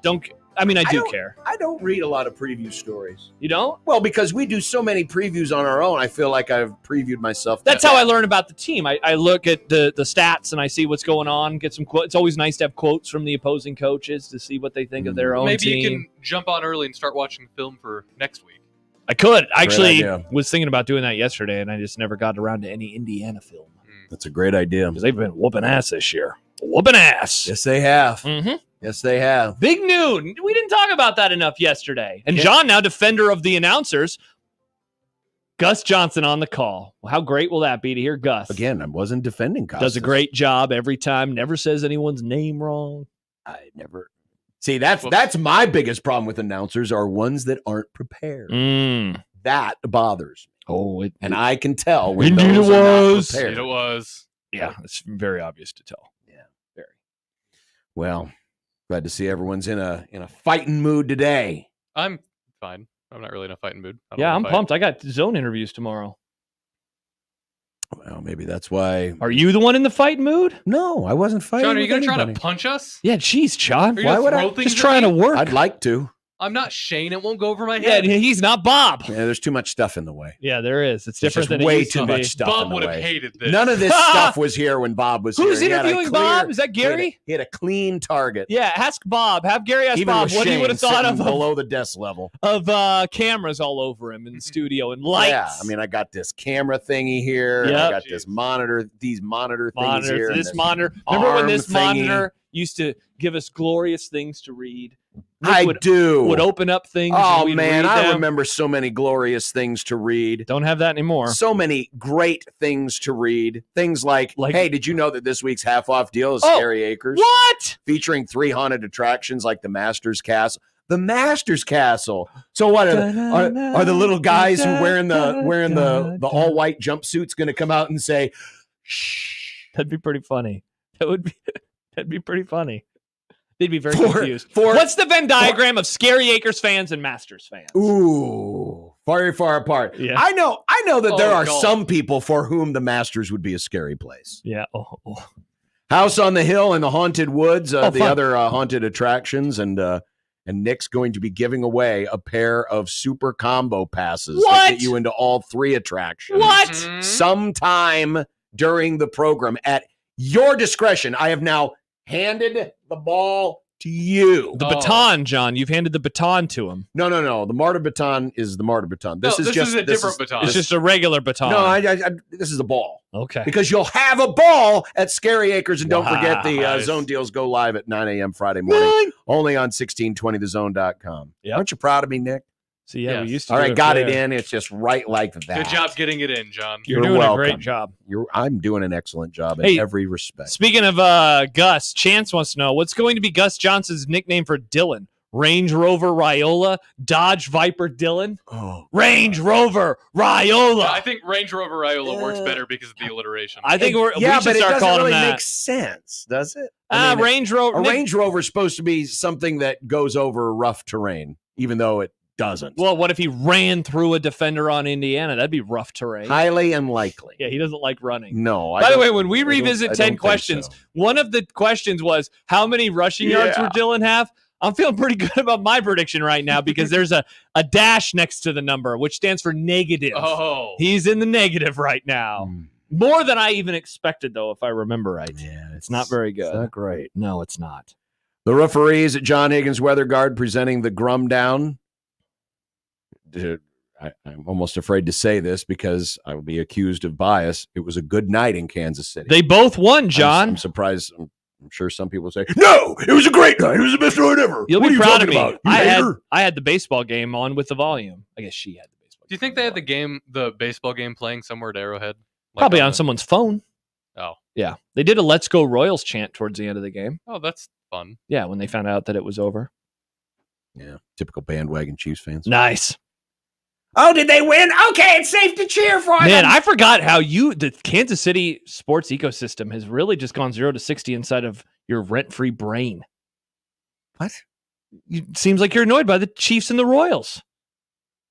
No. Just say you are. It's not a big deal. Who cares? I'm not annoyed by the Chiefs and the Royals. They're fans? Well, we collectively have experienced this for a long time. Yeah. About the whole, everyone's disrespecting us. Mm-hmm. Yeah. Yeah. That's stupid. I'm with you. Yeah, it's stupid. Yeah. I'm on your side. I'm by it. Absolutely. Yeah, I'm with you on this. I'm absolutely annoyed by Yeah. it. Absolutely, I'm annoyed by it. Yeah. No question about it. No question. Chiefs fans bug me. Yeah. I'll admit that. I like Royals fans. They're great people. Amazing people. I They're have the same people as Chiefs fans. You not all of them. My wife famously not a Royals or not a Chiefs fan. Her and Connor exist in that little tiny Yeah, he's sliver. a Panthers fan. That little tiny sliver. He's a Panthers fan. In the Venn diagram. Sindelar, who does he root for? He doesn't root for the Chiefs. He's a Royals. Oh, football? I don't know if he has it. See, there you go. I just named 3 of them, John. Once is it happening, twice is a coincidence, 3 times is a trend. I think I'm trending right now. Some of them Which would explain all the Let's Go Royals chants. That's hard to argue with that. The Heine Cat, the Wild Heine, or no Heine. We will discuss today on the program. Nice, Nick. The baseball has been exquisite. Yes, it has. Except for last night, kind of boring. It was, yeah. Indeed it was. Indeed it was. It wasn't that exciting, which is why that very routine double play deserved the call that it got. That's where Costas was upset. He was like, man, this game's kind of boring. Indeed it was. Could be doing the Mets game where no doubt someone's going to come from behind in the last, lot 2 more innings. lot more exciting. Lot more drama. Lot more exciting. Michael Brunts of Husker 24/7. By the way, no Farron today. He is out with the laryngitis. I would have loved to hear his take on the last few days of games. I was excited. I had done all that baseball prep. I spent how many minutes wasting my time reading about baseball this morning? I didn't have to do that. Did you just find an athletic article, just that rundown and go through it? Maybe. Oh. I've also watched some baseball recently. Brunsey will join us from Husker 24/7, and Sippy will join us. Oh, nice. Brunsey and Sippy. Could we call him Sippy today? Well, the thing we're going to have to do is ask him if he got hit in the head with a baseball bat. Yep. Oh. Because he's made some interesting life decisions He has made some very interesting life decisions. Oh. Yeah. Some say questionable. Oh, yeah. Did Aaron Rodgers get Robert Saleh fired? Mm. By the way, Robert Saleh, if you're looking for a job, I got one for you. Head coach of the Rams? No, defensive coordinator. Oh, is your DC bad? Chris Shula? Yeah, I don't know. Is he related to the Pretty much Shulas? the Rams. Now, a lot of this is because the greatest player of all time is retired, but the Rams defense is pretty nasty, ugly, or gnarly. They only gave him like 20-something points. And in a there, bad right? way. And in a bad way. Well, that's not good. Project Rudy or Project Dumbass Stupid. Speaking of that, I got a text as we started the show today from a friend. What is with these names? What was the name of the other one the other day? The Central Standard Time collective idea or whatever it was. You know, the College Sports Tomorrow. They had a name for their idea. Yeah, for I don't the remember Super what League. it is now. Also, College Sports Tomorrow is stupid. I hate that name as well. Yeah. Gosh, I hate all these dumb names. They tried too hard on that one. Yeah, they definitely did. Hot take market today. A Heisman for America. Heisman for America. Oh, good Lord. Is this going to be about liberty? No, about America, which liberty in America, handshake emoji. By the way, college student football league. Oh that my was the. God. You didn't see this or hear about this? Student football league? Yes, that was the name for the College Sports Tomorrow idea for the play or that sounds like that nasty intramural stuff that they seriously, would play. It sounds like something you would have to sign up for as a first year student on campus. Hey, do you sounds want to join the awful. College Student Football League? Like Rudy signed up for that so he could play for Notre Dame back in the 70s. Not good. Project Rudy circles back. And Alabama in the crosshairs of hurricane rage. Wow. This place is gotten so I don't even know. It is wild how mad they are and how fast they have gotten mad. It's pretty crazy. I mean, we're not of there. No. I'd like to say I'm surprised by what I'm seeing, but I'm not. Yeah, I know. It's pretty good. It's pretty good stuff. It's a reminder for a generation of college football fans that like this is what Alabama is. Yeah. When I was growing up, it was like, how are they ever good? Their fan base is full of lunatics. They are. And they're showing it right now. Crazy people. Showing it. They wouldn't like my outfit today, John. That's for sure. T-shirt. They wouldn't like this outfit today. T-shirt. I've noticed a lot of coaches wearing T-shirts. What's his name at Purdue was wearing that muscle shirt. Well, and his maybe guns that's were why they hanging suck out. too. Put on a polo, says Alabama fans. By the way, I guess we need to do a quick roll call. Did coaches who wore T-shirts, did they lose? Oh, good question. Yeah, What's Matt the Rule, record of coaches that wear T-shirts? I mean, Matt Rule had a zip up, right? Yeah, he wears the pulley Man, over. He had to be hot in that 90 some odd degrees. Call it the polio over? Yeah, but remember, they're on the shaded sideline that is very comfortable. a very comfortable 72 degrees. Maybe that's why Rutgers didn't run the ball, because the heat was getting to their brains. By the way, this is not sports flash worthy because they are so bad, but Drake May is going to start this weekend for the Patriots. Exactly. I'm happy we didn't waste a sports flash on that. Oh, cool. But he is going to make the start versus the Texans. Great. I'm trying to figure out what, because like the Patriots are now in their Cowboys period of post Super Bowls, and so are they in like the Chan Gailey era right now, or are they in a different Cowboys era? They're never going to be good again. They're going to go through 10,000 days of wandering in the wilderness as well. And 30 years from now, people are going to be like, why did people hate them so much? And you're just going to have to tell the youths, you had to be there, kids. You had to be there. They won all the time. Yeah, you don't have to explain that about Dallas. You still don't have to explain that about Dallas. That was a great game. Tough game. No, about the hating part. No. You should love a team like that. You're talking about liberty in America. Nothing represents America more than you take that out of your mouth. Blue star on a silver helmet and beating a team. No. Dressed in black and gold. That's MAGA's team. Nah, it's America's team. MAGA's team. America's team. America's scheme. Nope, there's no scheme involved. It's scheme. Over 500 boys. They're still not back, Nick. Must be nice. But it is. See? Must be nice to be over 500. It is. Can you tell how easy it is to just tap in, tappy tap into that delusional Cowboy fan Nothing system? delusional. All it takes is, it's like when Nothing delusional. When people stick like sharp objects in their ear and you hit that one little nerve. And it's Why do just you do that? And then the delusional Cowboys fan syndrome. They're going to be like 9-8. It's going to be a fun year of going 9-8. And then they're going to go to the playoffs. They're going to win. No, they're not going to win. The NFC is full of very good teams. It's not going to be them. Is it? No, it's definitely not. It's not. It's a whole bunch of horrible. That's why you're going to talk yourself into this by week 9. No. Oh, you know what? The Vikings aren't that good, and the Lions. I already told you that the Vikings aren't that good. Anyway, 402-951-16. Welcome to the Grum. Is the 42 Degrees the Source hotline by your mom's house? Oh, the TV's working over there. Look at that. Sorry. Oh, hey. It's the little things. Sometimes with Josh, it's the little things. It is, man. This is great. It was gone for my God, the salt shaker's no longer jammed. Dude, this is a great day. I was making dill dip the other day, and I pulled out the garlic powder, and it was stuck to because it lays down at like an angle inside of it. It was all stuck, and so I'm like pounding, and I wanted to bang it on the counter, but I was like, wait, it's glass. It would shatter all over the place.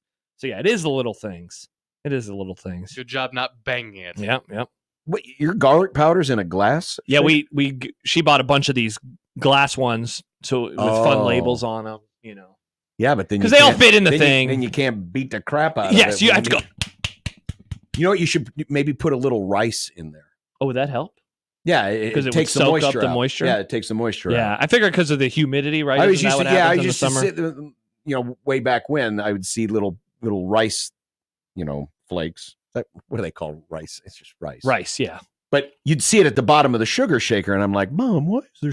There's rice in the sugar. And she would tell you? Yeah. Well, it's like in the moisture out. What do you do in the brown sugar? You have people literally will put something in there that takes out the moisture, because brown sugar can get really clumpy. Oh yeah. Yeah. I don't know. We've never. We have one of those. I'd never seen Really? it before, and I was like, "What's that?" Brown sugar. I like my brown sugar clumpy. Yeah. Clumpy. Because then I just grab fistful of it and I just sprinkled it in my oatmeal. Yeah, I can't remember what it was called. At USC 1620. That's the the Twitter X thing. It's brought to you by JTech Construction Zone on Twitter. A lot of tweets to read today. Many tweets. And email us. Email. Equitable Bank inbox. John at 1620thezone.com or Josh at 1620thezone.com. Yeah. So a little bit of baseball, a little bit of Robert Saleh. I did want to make an observation about the whole the way that the Saleh news came about. Okay. And plenty of other things, including, yes, we will get to this today. We didn't have time yesterday. The rule audio? But the rule audio, Poor Nick. specifically there was only 3 cuts. I don't want to hear you complain. There were 3. Oh, never mind. Just 3. Never mind, Nick. I'm not on your side anymore. Wild Heine Cat. Yeah. We Heine. never talked about this yesterday. Never did. May have to do a poll question on this. 1620 The Zone.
Welcome back to the Grum. I guess we kind of knocked out all the conversation we need to about old Bobby C. and his diehard love of the Yankees. Mm-hmm. Of the Yankees. Mm-hmm. And Jazz Chisholm. I mean it when I say this. I think the Royals are winning this series. It may not go back to New York. I think they're winning. I think the Yankees are like up here. They're already gone. Yeah.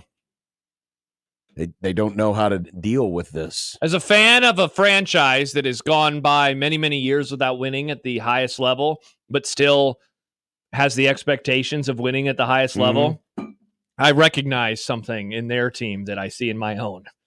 I really do. The fact that their best player continues to play this poorly, it's one thing if it, like right now, Bobby Witt's 0 for 10, right? It's a conversation. It's like, oh man, he hasn't gotten a hit yet in this series. Now he played well in their wild card one, so it's not that big of a deal. But it's like at a certain point, like that is the story, and then every at bat is then a part of the larger story that has already been established. This is now multiple postseasons, but it doesn't matter when your team's winning. But it doesn't. It becomes a sidebar when your team's losing. It becomes a sidebar. The conversation of your best player not hitting when the team is winning. Yeah. Because it just says, hey, see, we're more than just this one guy. Mm-hmm. And you're also in New York where, the attention is 100-fold. And yes. And again, let's face it, Aaron Judge, up there with Ohtani is the best players of this generation, or at least the most noteworthy. Yeah. And put together another incredible regular season. Absolutely. So the fact that it hasn't followed yet in the postseason, and I get it, small sample size, and you're playing better teams, right? You're playing better pitchers, but it is pretty wild that it's multiple years now. Did you see this? Did you hear about this? You were, well, I guess most of that game was done by the time the Dallas game started because the Dallas game was late, but the Padres and Dodgers the other night. Yes. The bitterness. Uh-huh. But apparently there's now a deal where, in between innings, how they throw the ball around on the infield. And Manny Machado was returning the ball, getting the ball off the infield. And he threw it apparently threw it towards the Dodgers dugout. So I saw this story today and I thought, ooh, I can't wait to see what this looks like. Took me a little while to find the video. Right. And it's like a slow dribbler. Well, yeah. It bounces once and then it disappears. That's what I thought too. It was like, is this really a deal? But Dave Roberts, the Dodgers manager, called him out on it. Mm-hmm. And, and this was all going on during all the falderall. You had the Profar, catch, no catch, playing with the fans out in left field. And this has become quite a bitter rivalry. I mean, we used to talk all the time about the Dodgers and the Giants. Dodgers and the Padres has turned into the bitter rivalry. What is it? Is it just proximity and? The Padres have had a lot of big name stars, a lot of guys who run hot and cold. Yeah. And the Dodgers are the team to beat in the National League, or at least in the National League West, because they've won umpteen straight championships. And and I'm sure there's a SoCal proximity. And even though we always think of LA as kind of being this, very passive fan base, I mean, Rams or Chargers home games can't go by without seeing fight videos, Dodger Stadium games. It's a very unique crowd at Dodger games, right? It's not the LA fan I grew up around where it was get there in the third inning, leave by the seventh. Yeah. It's now a lot more. They're into the game. A lot more into the game. And for better and for worse, it's kind of ramped everything up. And these two teams have been at each other's throats. But yeah, so Machado allegedly throwing the ball. Now, this is a different angle of the video. Okay, so this must have been the one you saw. Because I saw one high center or high home plate. So I saw that one, but I also saw one that was like ground level where the ball bounces into frame. He's throwing it toward, and he's just throwing it back in. Well, anyway, and this is Machado, the third baseman. He's just throwing the ball out of play. Yeah. Yeah, so do you throw it back to your own dugout, or I didn't think that was the case, so I feel like honestly, I don't know. Yeah, I feel like you just I don't pay attention to those things. You just get the ball out of play. But so apparently the ball landed in the vicinity of Dave Roberts. And Roberts said it was unsettling.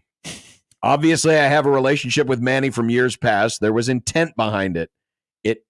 It didn't almost hit me because there was a net, and that was very bothersome. If it was intended at me, I would be it's pretty disrespectful.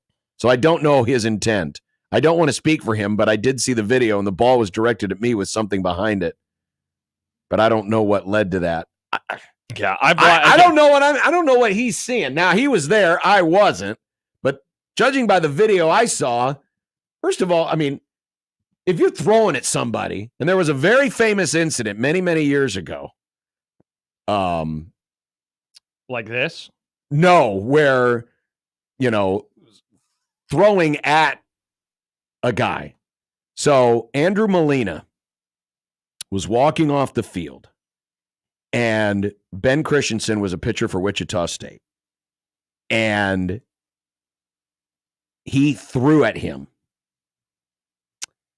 What year was this? And this is 1999. Very famous episode where he's basically in the on-deck circle. Yeah, Molina's in the on-deck circle.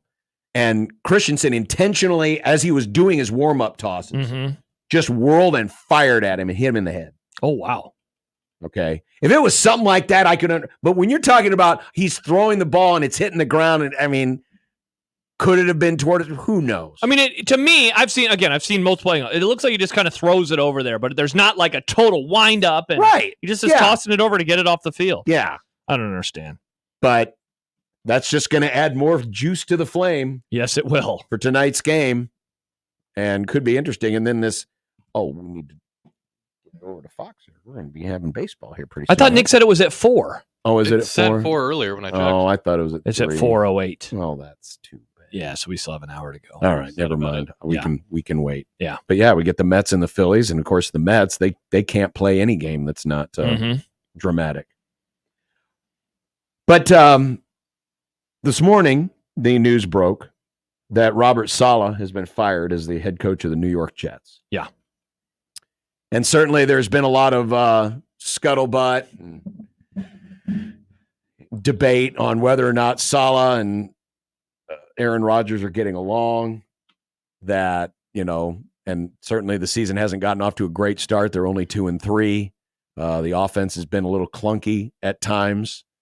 And they've publicly disagreed with each other. Oh, yeah. There was the incident a couple weeks ago where it looked like Saleh wanted to celebrate and Rodgers, it was just really weird and uncomfortable. Mm-hmm. But then the latest example, I believe this was after last week's game, where Saleh mentioned that they need to change up the cadence. Correct. And then Aaron Rodgers says, no, we don't need to change up the cadence. And that was in the press conferences after the game. Yeah. And so it seemed fairly obvious from the outside that things aren't going, that they're not copacetic between those two. Even though the defense has been tremendous. Defense has been great. And it has been his entire time there. The offense has always been a problem, and it continues to be a problem. So this was how the NFL announced it on their Twitter.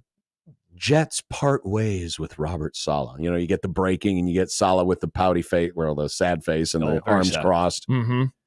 Jets part ways with Robert Saleh. That's an interesting way of saying fired. Yep.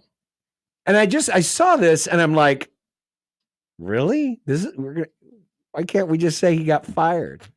And it reminded me.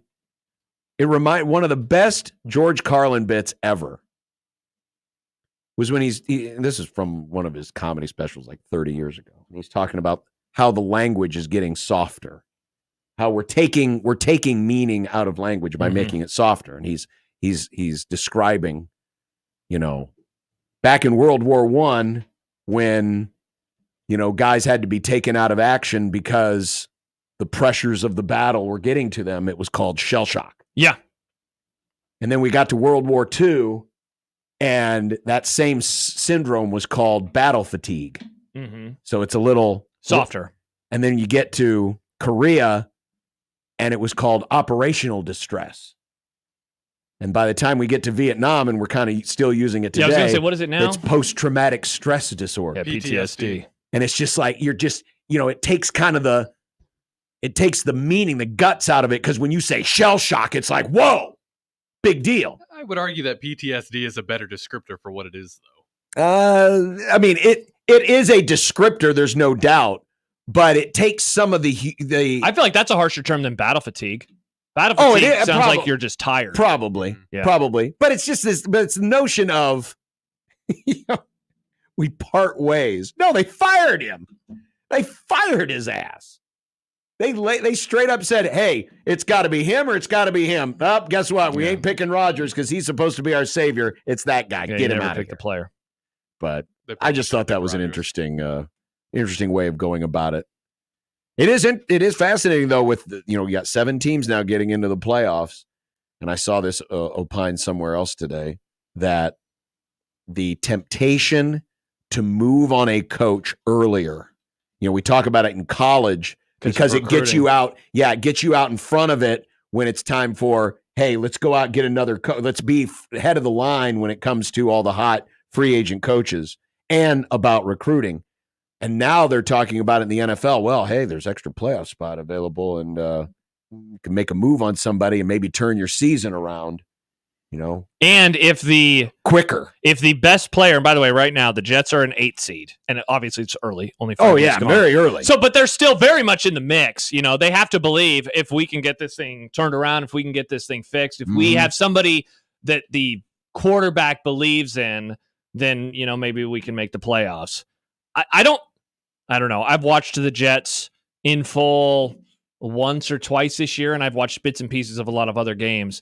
I do not like Saleh. I don't think is a good coach. He had one of the worst winning percentages for a head coach with this many games ever. It is among, the worst. He is among the worst coaches of all time in terms of winning percentage. Can you give him a little grace in the fact that he has had 6 different starting quarterbacks? For sure. And I don't think that that's all to blame. I think that it's his GM and I think it's his owner.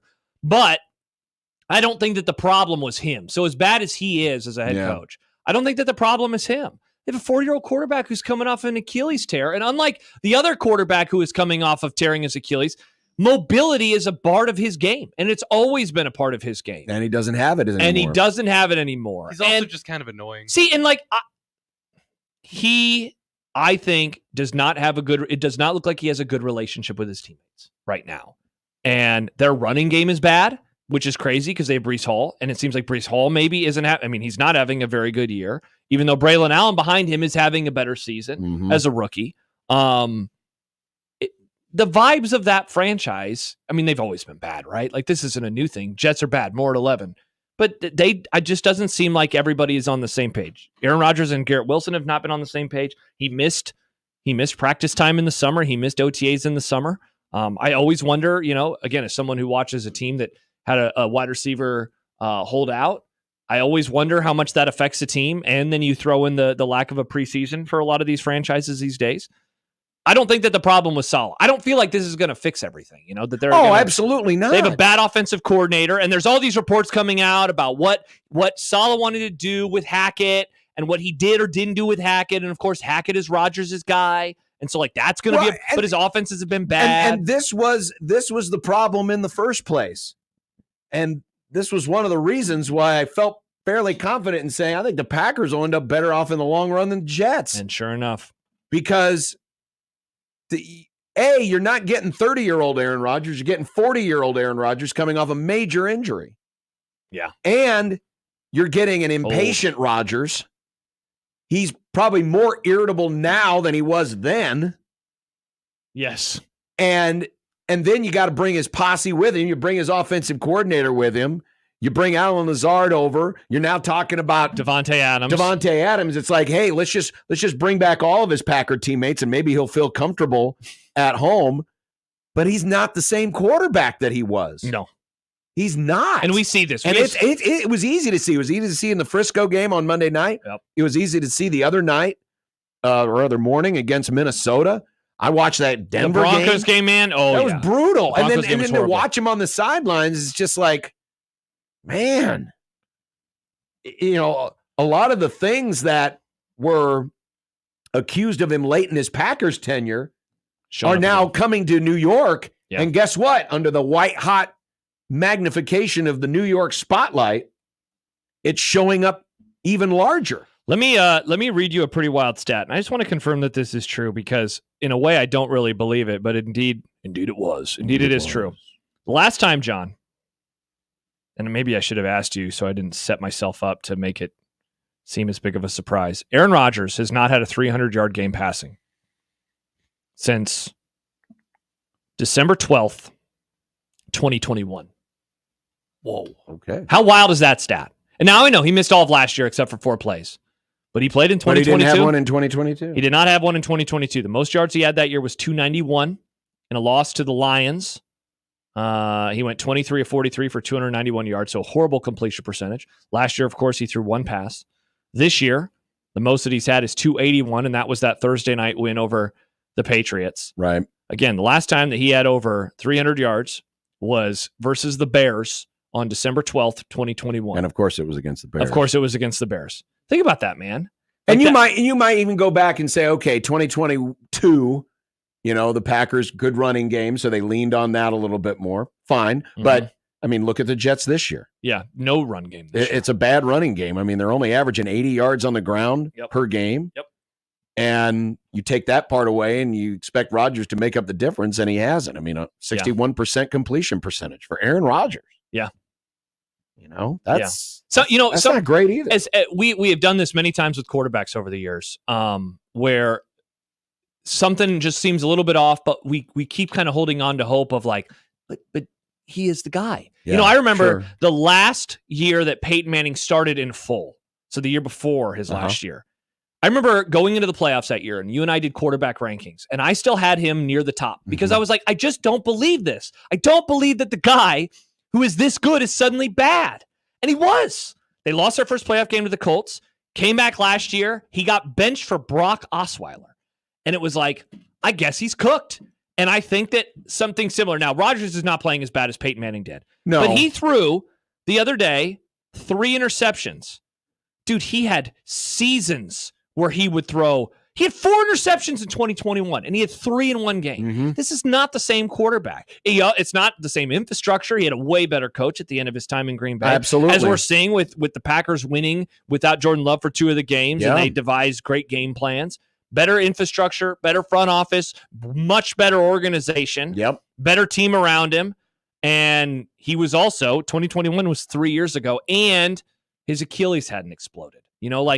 Sometimes I again, we want to believe that the great quarterback can still be great, but I don't think that we're seeing that with Aaron Rodgers anymore. And I don't think that firing Saleh or parting ways with Saleh is going to help things. It's not. I understand you're in a spot where you feel like you have to do something. Yes. If they don't believe in the head coach, of course. And so I'm not really necessarily being critical of the Jets for making the move. I'm being critical of the Jets for basically being the Jets.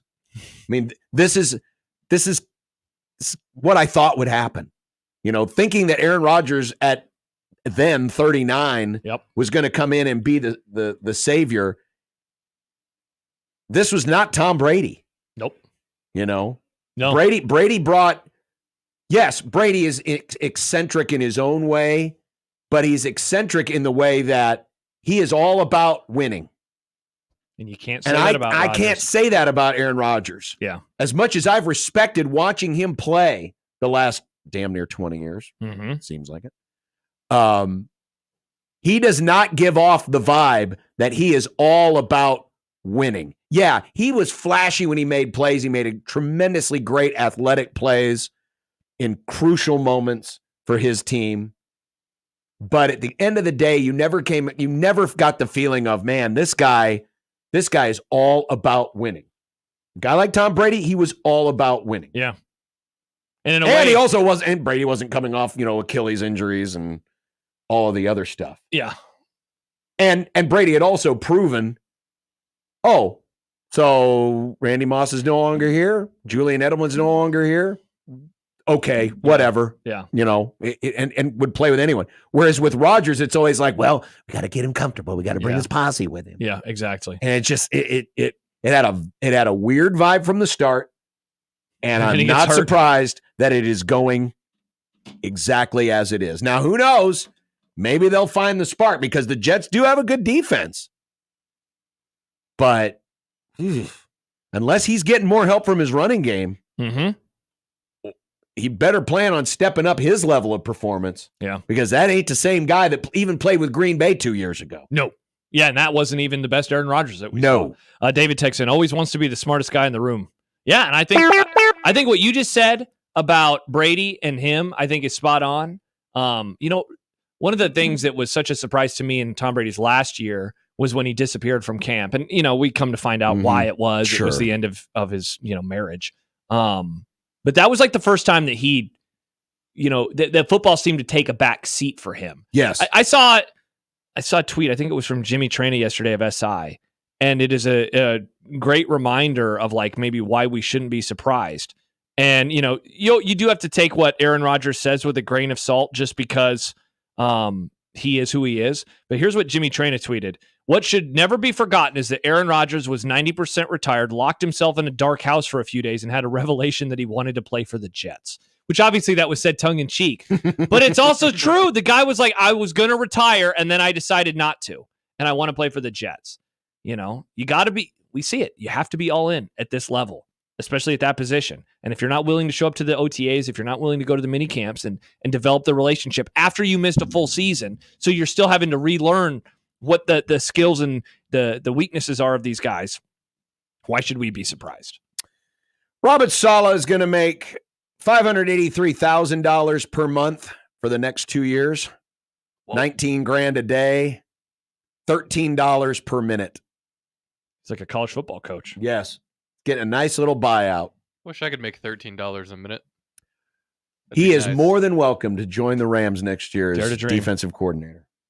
More than welcome. You're welcome back in the NFC West with the Rams. I don't want to deal with you with Frisco again. So this is not taking into account number of games.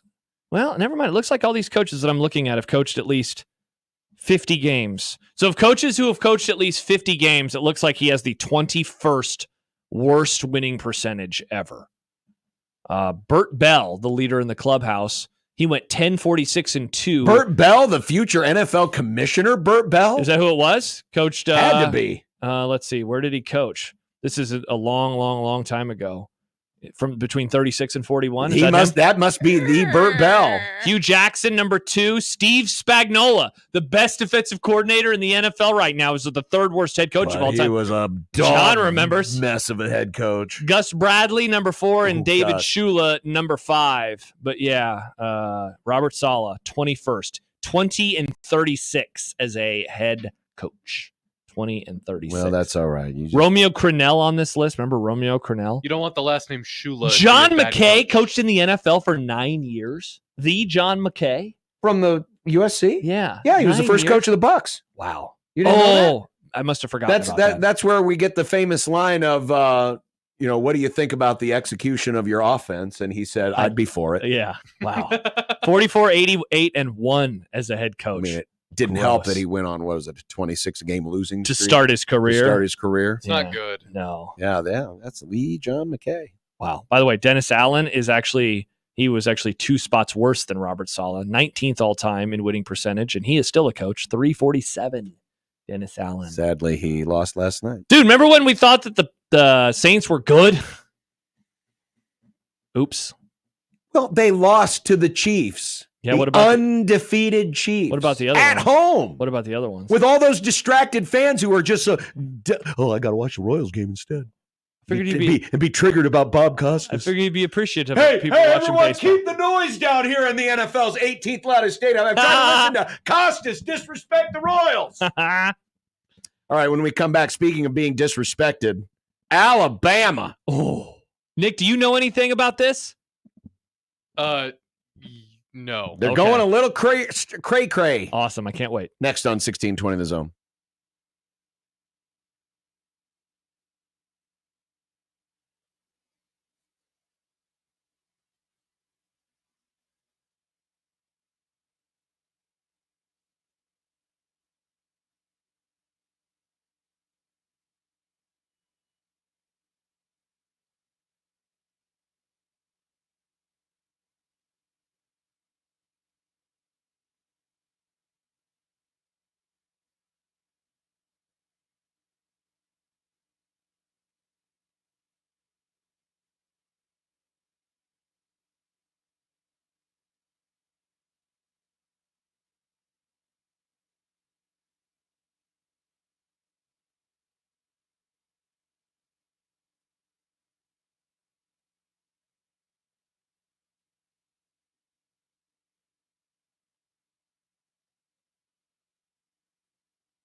Yeah, everyone's losing their you-know-what over Costas. Rightfully so. Or maybe not. It'd be nice to be a little... You're on John's side, Nick. Be a little context. But one announcer that people loved universally, the great John Miller, Sunday Night Baseball. Everyone liked John Miller, right? I did. I love John Miller. They hated his partner. Your voice. Yeah, they did. But John Miller was awesome. Butter, voice of butter. Did you see John? Voice. John Miller won Week 4 of the four-quarter pick'em. Shout out to John. Okay, maybe not that John Miller. John Miller. But a John Miller. Congratulations. You got $2,500 coming your way. And you could be next Week 5. Is it available now? It's right there. It's on the website. I'm going to go there right now. 1620thezone.com. Go there now. Make your picks. Pick your 10 games. And if you get them all, well, you don't have to get them all. John actually missed one. What? Yep. Nobody got all 10 games right. But John also won the tiebreaker. He did. Which was his entry came in earliest among those who went 9-1. Nice. And that first tiebreaker, the only tiebreaker is whose entry came in first among those who were tied. And the reason why that's important is you got to get involved with 1620 the email because you would have had the link yesterday. Yep. Instead of waiting to today. But you know what? It is what it is. We can't change the past. No. Bob Costas can't go back in time and go, oh my God, that's the greatest double play I've ever seen. I love the Royals to death. But you can subscribe to 1620 the email right now, you goofball. Yeah. There you go. That's the thing to do. Do it. Subscribe today to 1620 the email. All right. People losing their minds. Royals fans over Bob Costas and Alabama over losing to Vanderbilt. They are not having a good time today, John, or this entire week. I mean, I guess yesterday was a poop show on the old Pow show because did you watch it? I didn't watch it. No, I don't watch Pow because it's on when our show's on. I like our show better than his show. There was like a 5-minute clip of I don't need to listen to a bunch of angry rednecks. If I did, I'd just watch the NASCAR race. Nice. I thought you were going to say that guy, he hit me in the back and turned my car around. I hate that guy. I thought you were going to say, or I would have listened to Big Red Overreaction on Saturday. Well, I was going to say, wow, don't call our listeners rednecks. We're an Omaha show. These are city slickers. But yeah, there's Michael Casagrande. Which sounds so Alabama. That sounds like a Taco Bell menu item. You think so? Can I get the Casa Grande, please? I would think a lot of people in Alabama would be like, who's this Casa Grande? Maybe that's what they say. Why in the heck is he talking about the Tide? Yep. Well, he sound like one of them guys from New York, probably angry at the Royals. He does seem like he's taking a little bit of flack for his weird crap. What is he doing? What weird stuff is old Michael Casagrande doing? So he's written a few columns since Alabama lost. One of them, welcome to Alabama, Kalen DeBoer. You're official now. And it was in regards to the loss. You and know what he should have said? Should have said, welcome to the Big East, Alabama. That would have been pretty funny, too. At one point, hey, you signed up for this. This is why you get paid $10 million a year. Right. So a typical, you lost your first game. Sure. Well, then and this is how I heard about these columns. I was listening about old Casagrande drinking game. I was listening to a podcast on the way home last night. My new favorite college football podcast, Kings of the North. It's a great podcast. And they mentioned this columnust, and I was like, "What is this?" Are these the same idiots that think that Oregon's a northern school? This is the exact podcast. Doug Maurice. Okay. Doug Maurice. But he mentioned this guy, and I'm like, "Okay, wait, what's going on here?" Yeah. So I Google him, and you Googled Casagrande. The most recent column was about. That sounds like a porn movie. And I Googled Casagrande. It's a Taco Bell item. This reminds me of Nebraska fans, Big House, and Mike Riley a little bit. Stand for Big House. Because why did you just call yourself Michael Big House? I wish I wouldn't have said his name. Look at what you did. It's a great name. The column. Alabama's Kalen DeBoer not emotional enough? ? Suspension question fixed that. And there, at the end of the game, a guy was being an idiot on the field. He didn't suspend him, or he is suspending him. I think for a half is what it is. But anyway. The conversation surrounding there has turned into, what's going on. He doesn't ever show emotion. Remember that when that was a thing? Well, honestly, it was the thing with Dylan Raiola on Saturday. People are mad that Dylan Raiola didn't show emotion. I know, John. Man, I am so glad I tuned out of the fan response to that game on Saturday. I know. I remember walking out of the stadium going, God dang it, I wish old Casagrande and no Dylan Rayola would have shown me some emotion. Exactly. Are you following him on Twitter? I found Casagrande on Twitter. No, but I'm reading his tweets. Why would I follow him? I don't know. Why not? Because I don't want to follow an Alabama defending guy. him. No, I'm not defending him. Hard. No, I'm not. Me? Just the name. John and I keep trying to have. Oh no, I'm just trying to talk about the issues at hand. Please. Yeah, Please continue. CNN Tell John me over what here Casagrande just wants to said. yell, and I want to focus on the issues, folks. But anyway, so he goes.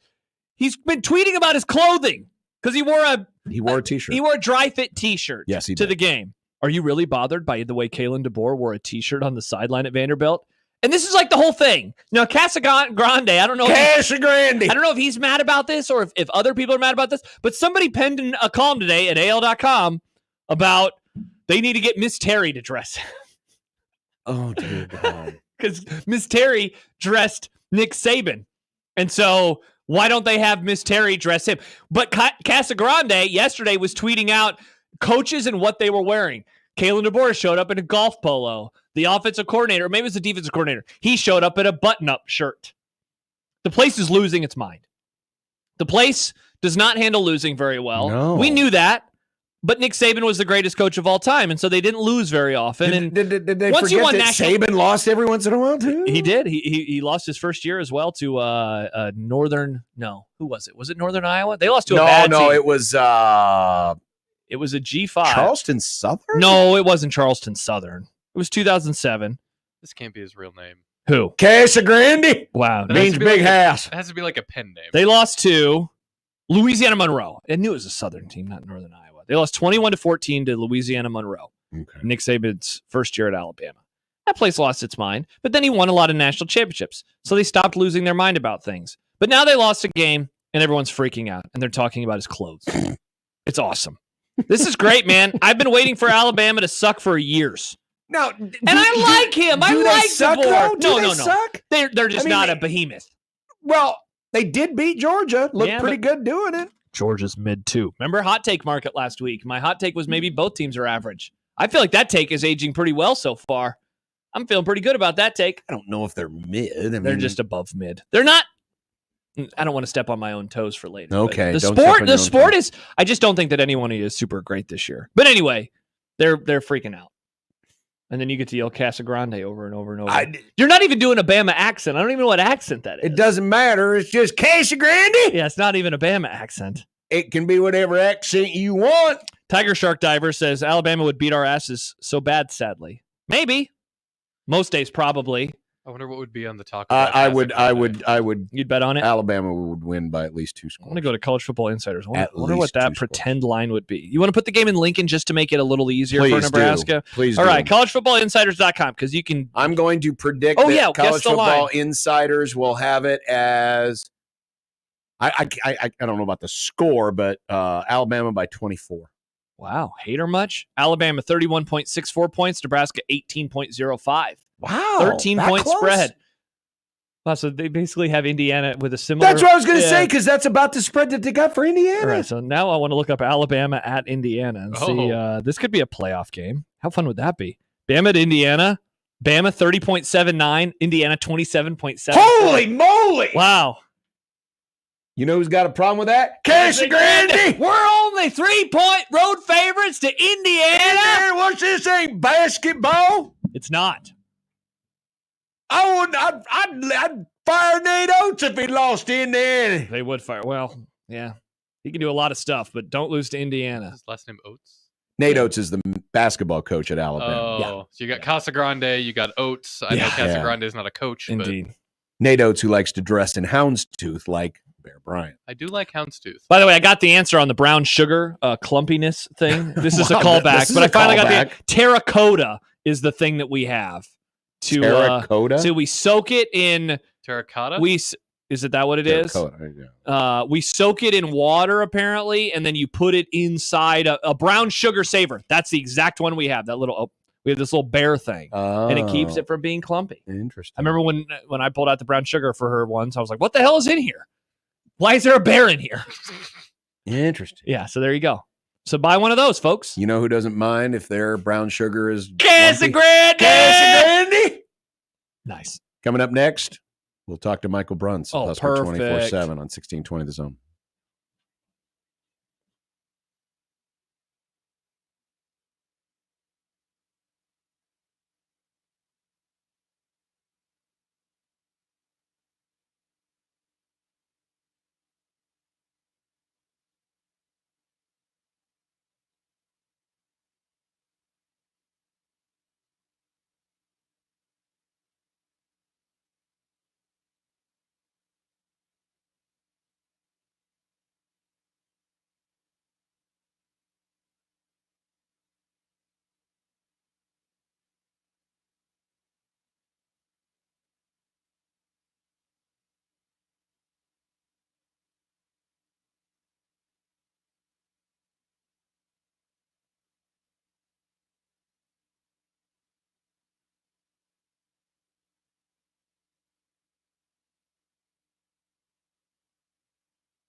Here's a story of a man named Brunsey who covers Husker sports, boys and girls, like football and basketball, even weightlifting, like front squats and curls. Then one day, good old Brunsey called a talk show, and acting on what they thought was a hunch, John and Josh wanted to start a family. And now we get to talk to Michael Bruns. It's Michael Bruns. Michael Bruns.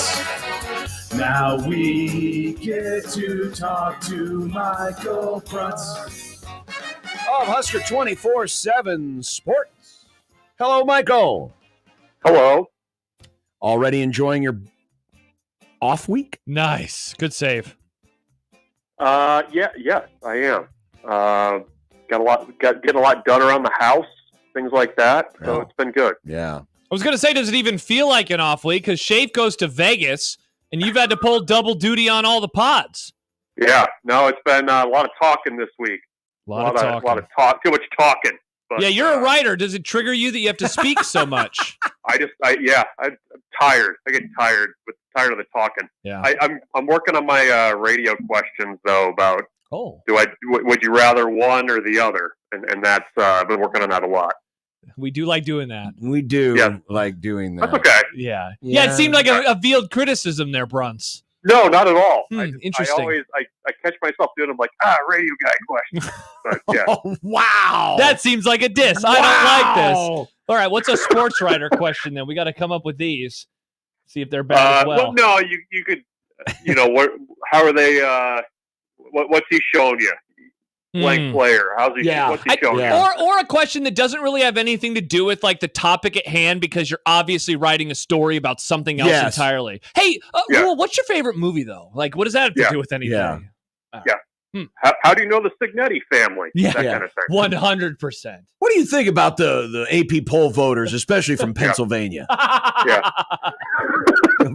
Really narrow, specific stuff. Yeah. Or what we used to get the old Ed Littler question that we used to get all the time about. What was his again? He always asked Bo about being ranked. Hey, you guys are ranked this week, or you're 18th. You're not ranked this week, or you're not ranked this week. What was always the worst, and this is a very fair criticism of writer questions. Yeah. Back in the old days of the old Big 12 teleconference, when you have Guy Morris, Mike Leach, and all those guys on there, just chatting it up it was Tuesday. Tuesdays. Yes, it was every Tuesday. You'd get some like student writer from like Texas Tech that needed to weigh in and get Bill Callahan's opinion on something he was writing that had nothing to do with anything.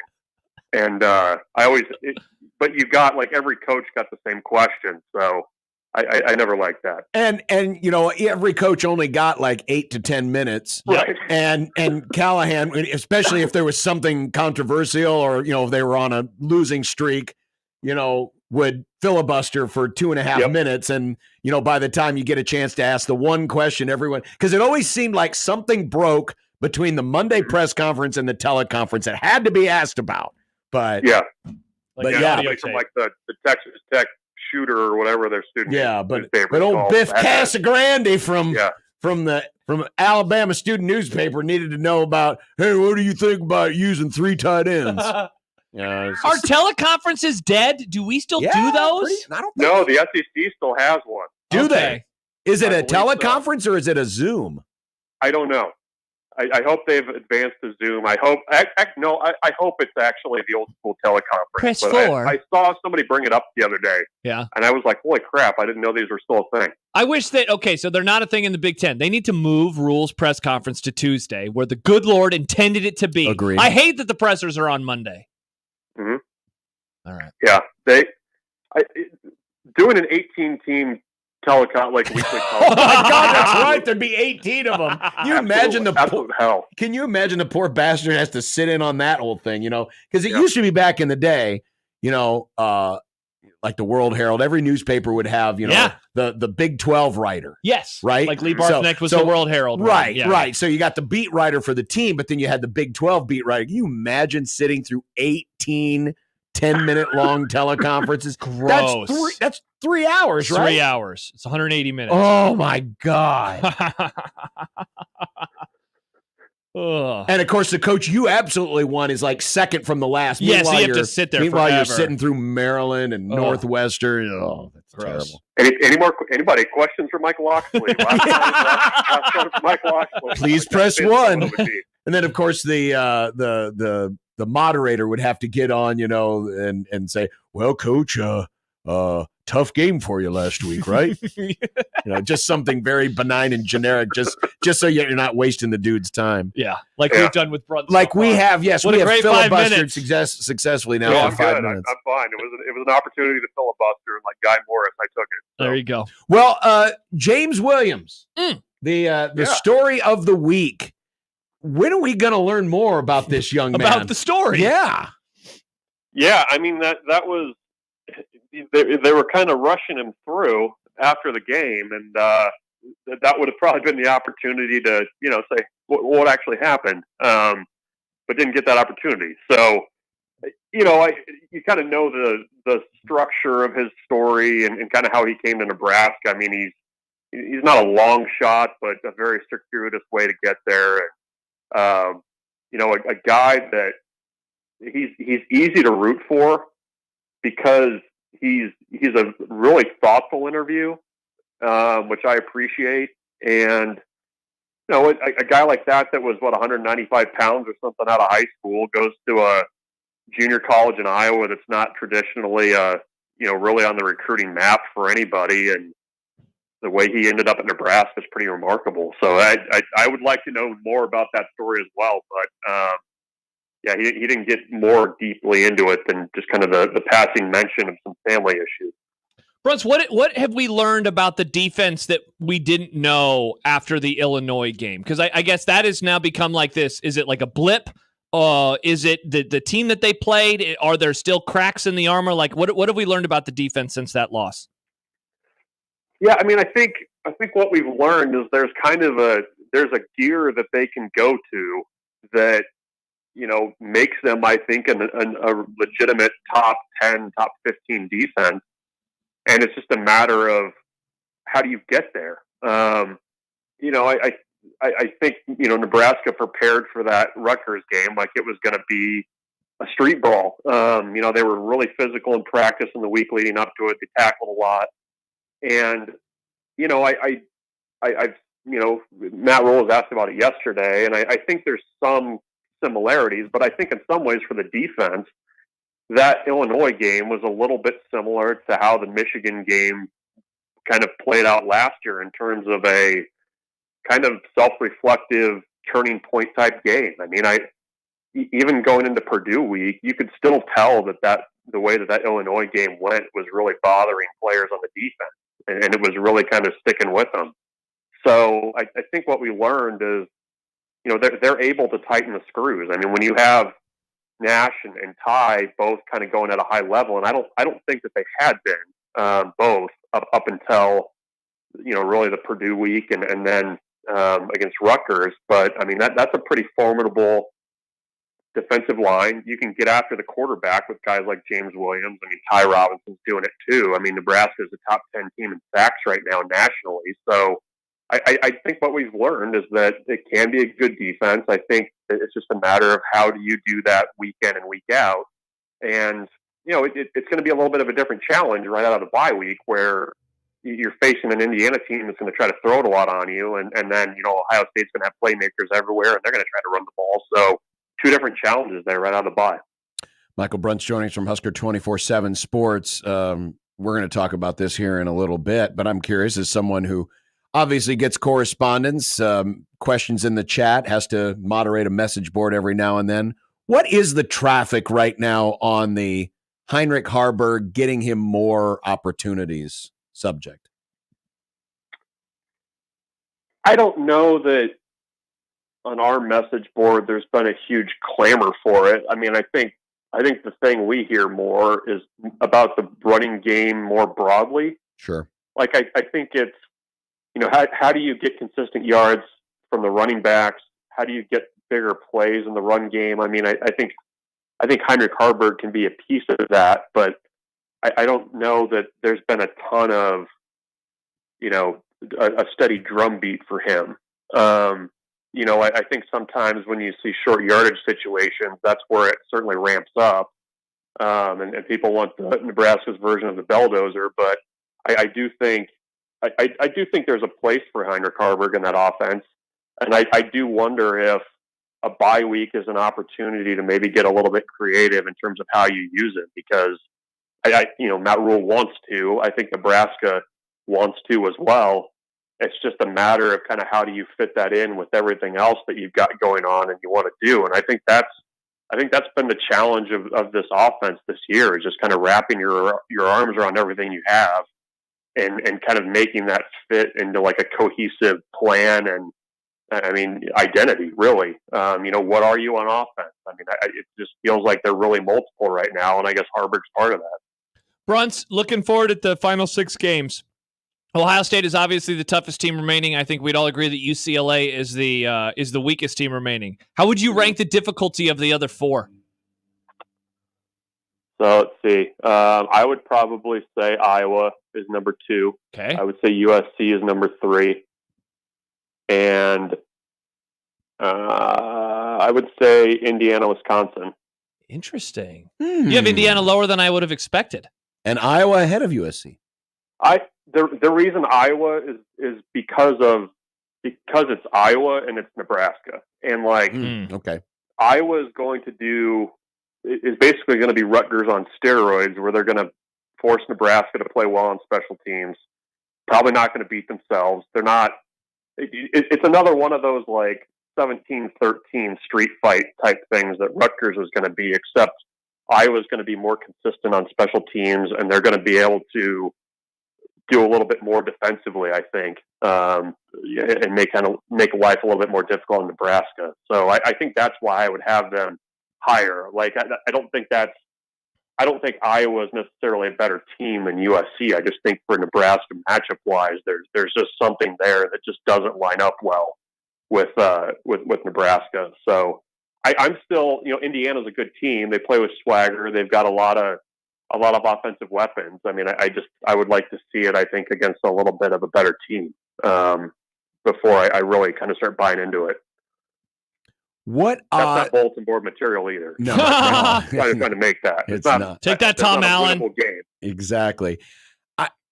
I know that mathematically it is still possible, but mindset-wise, emotionally, momentum-wise, does 8 wins still seem possible if Nebraska drops these next 2?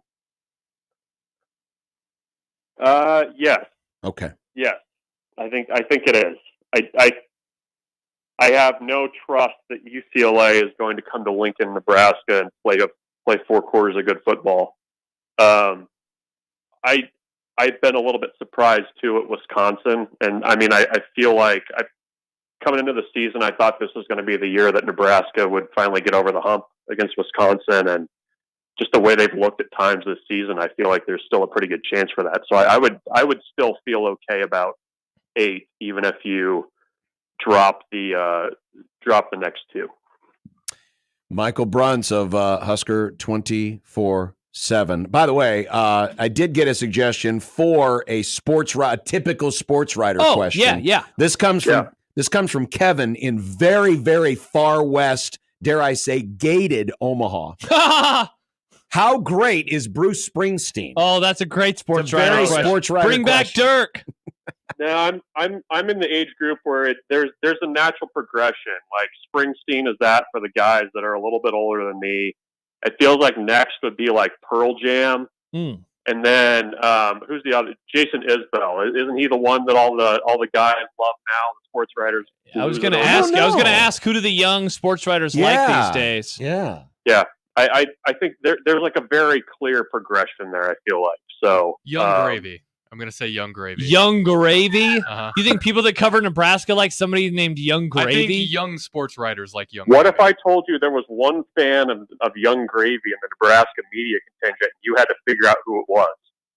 I don't even know who Young Gravy is. So you know this individual. Is there No, Young I'm Gravy? just saying if you had to pick out who it would be, and I don't know that it is. This is Young Gravy. I don't know. Well, that kind of looks like a 70s not folk artist, like someone Sip would like. Definitely not. He kind of looks like Bob Ross's son, the painter. Oh yeah, very beautiful. Young Gravy, 28 years, 6'8". Young Gravy is 6'8". I didn't know he was that tall. What? Who is this person? Playing the 4 for Nebraska. Yeah, but according to Google, Young Gravy is nice, 6'8". Can he shoot? He can shoot. How's his rebounding? Fred's gonna be like, I'm all about the Young Gravy. Give me some Young Gravy. Nice. All right, Brunsy. Well, bask in the glow of that 3-2 Broncos start and those. Hey, Bruns, we're the over 500 boys. Yeah, look at us.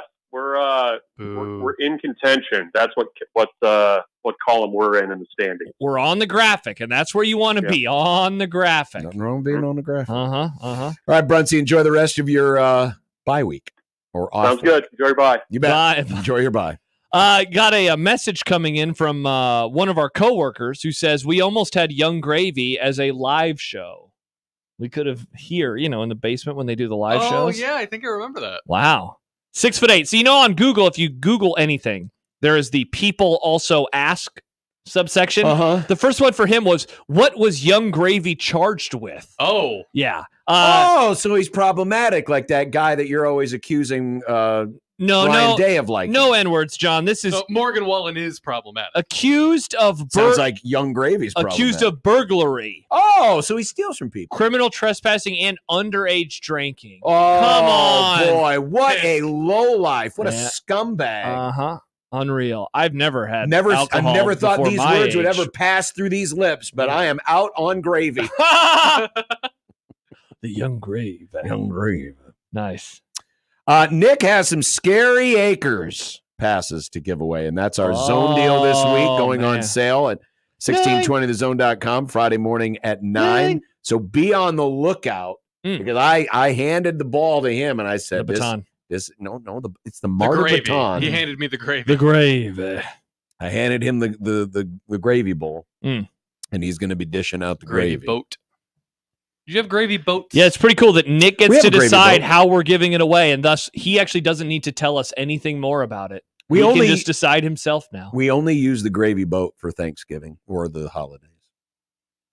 Yeah, it seems like I've never had a gravy And boat. it's not practical either because ain't enough. I mean, for where I come from, you need a lot of gravy. By the time it gets like 2 people down, the gravy boat's empty, and you got to go refill the gravy boat. You might as well just bring the whole damn pot over and just put the ladle in. Just here you go.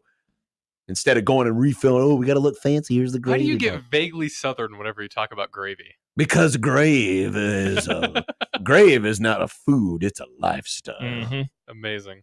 It's a lifestyle. Hard to argue with that. It's time for some Wild Heine. We're going to hear from Matt Rule on this. Wild Heine. Wild Heine. Gravy. And we still have the hot take market. We do have the hot take market. You're right. We have so many topics to get to today. Topic Topic alert. Topic alert. 1620 the zone.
Wanted to update. Occasionally we get the charts from old J. Bud Davis. These are the opponent adjusted EPA numbers for both offense and defense. And again, the further you are up and to the right on this graph, the better you are. The further you are down and back and to the left, Back as and we to the say. left. Purdue right now is Purdue is way. I mean, Dude. way down there. And by the way, this is, again, we'd say this every week. This is power conferences plus independence. Correct. So there are no G5 schools, but that's why you see a UMass on here among others. Right. And the last few weeks, Nebraska's been hovering around the middle. They're almost dead center in the middle, meaning they're pretty much average on offense and average on defense. And this is all based on opponent adjusted numbers, not just the raw numbers, but you're adjusting based on the quality of the schedule that you've played. Isn't that interesting that, like, we won't shut up around here about the defense? And yet this says, and it's said this all year long, the numbers have said, actually, the defense isn't that great. And technically, it's below, a little tiny bit below average, because, you got the dotted line, which kind of represents the dividing mark between good and bad. Yeah. And Nebraska's just slightly below on the defensive side of things, but almost dead center in the middle of this graphic. And by the way, if you're curious, those who are most up and to the right, Ohio State, Miami, Ole Miss, Texas, still Alabama. So still Alabama in their Casa t-shirt coat. Grande. Yep. You don't have to. And look at Indiana. Indiana really good on offense and basically on the same plane as Nebraska defensively. Yep. And this is why. So the early look-ahead line is Indiana -3.5, but it's why some of the other numbers, including the ones that I keep looking at and quoting from our new friend Parker Fleming, have it at Indiana at about a 10-point favorite. Mm-hmm. Like that, I think Vegas is building in the public, and like, if Indiana's a 10-point favorite, people would be like, no way. They're going to hammer Nebraska. Exactly. So at 3.5, you're going to get a little bit more 50-50. Indiana's legit. I don't know. I don't think people really buy that around here, but I think we're going to learn next week that they are legit. They are legit. Yeah. But it's a golden opportunity for Nebraska in a game against a ranked opponent. Real quick, I got a text from someone. He go back to the graphic, said, I can't see this. Who has better EPA overall, Rutgers or Colorado? In other words, who's the best team Nebraska has played? So Colorado is they're a little bit below average on offense, but they're quite a bit above average on defense. I mean, they never are. would have guessed that, right? No, you would not have. They are on the same defensive plane as Tennessee, Oklahoma. Yep. A little bit better than Alabama. Correct. And again, this is all adjusted for opponents, and Colorado has played a good schedule. Yeah. And they smashed UCF. They smashed UCF. And they got a big one coming up this weekend, man, K-State versus Kansas State, who is in the CFP contenders list. And then Rutgers is worse defense than Colorado and worse offense than Colorado, though not by much. No. They're in like the same kind of band of teams, and Nebraska's in there too. Yeah. They're all very close. And if you go back and you look at K Ford's power rankings, Nebraska's 36, Colorado's 38. Mm-hmm. So the analytics all kind of agree. And and what you're starting to see now, when we quote these analytic numbers, or people like K Ford or Bill Conley, you're now starting to see more of this season's results working its way into the formula. Yes. A lot of obviously everything in the first month of the season, a lot of it is still based off the preseason expectations, but the deeper you get in the season, and a lot of these formula, K Ford especially, they are predictive. They're looking forward. Yes. Right? Yeah. This is not Straight up, what have resume. you This done? is not resume based on, hey, we're only talking about what you have done. It is a predictive formula. And by the way, somebody pointed out where Illinois is. So Illinois is above Nebraska on defense and slightly worse than Nebraska on offense. But Correct. again, they're kind of right in that same band right of teams. there. Other teams in that band that Nebraska still has on their schedule. Iowa is in there. Southern Cal. They're there. USC is a little further to the right. Teams that are not in there that Nebraska will play. Obviously Ohio State. Obviously Indiana, Who else am I forgetting right now? Where's Wisconsin? Wisconsin's worse. Wisconsin and UCLA are trailing. Yeah, UCLA. Where is UCLA? Oh, there they are. Yeah, yeesh. So, this says, again, we keep talking like what's the most likely record, what's going to happen. And again, the numbers keep pointing to 7-5, 7-5, 7-5, 7-5. So if that's going to change, it is going to be because Nebraska is able to pick up a dub when they are not supposed to. And that starts next Saturday versus the Hoosiers. Now, moving to this. So here is Nebraska so far this season running the football.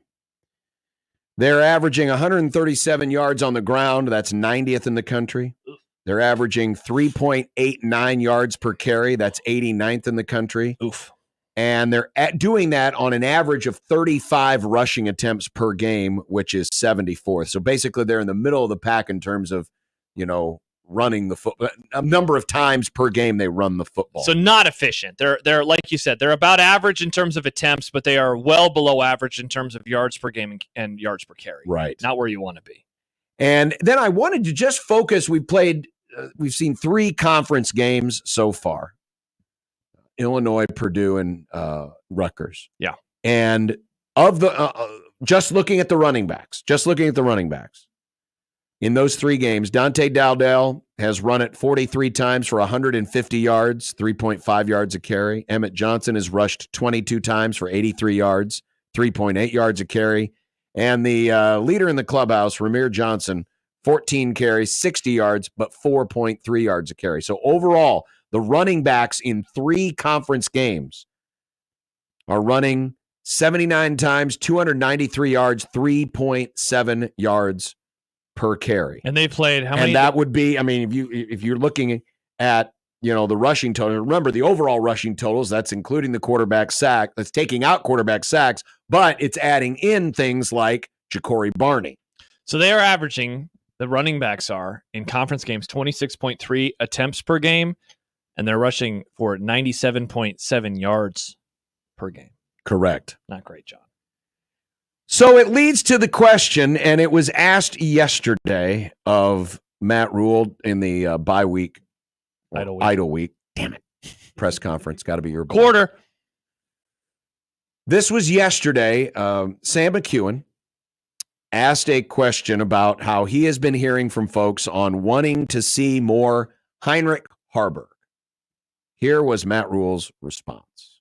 I'll say this. I think he needs to play more. So let me start there, right?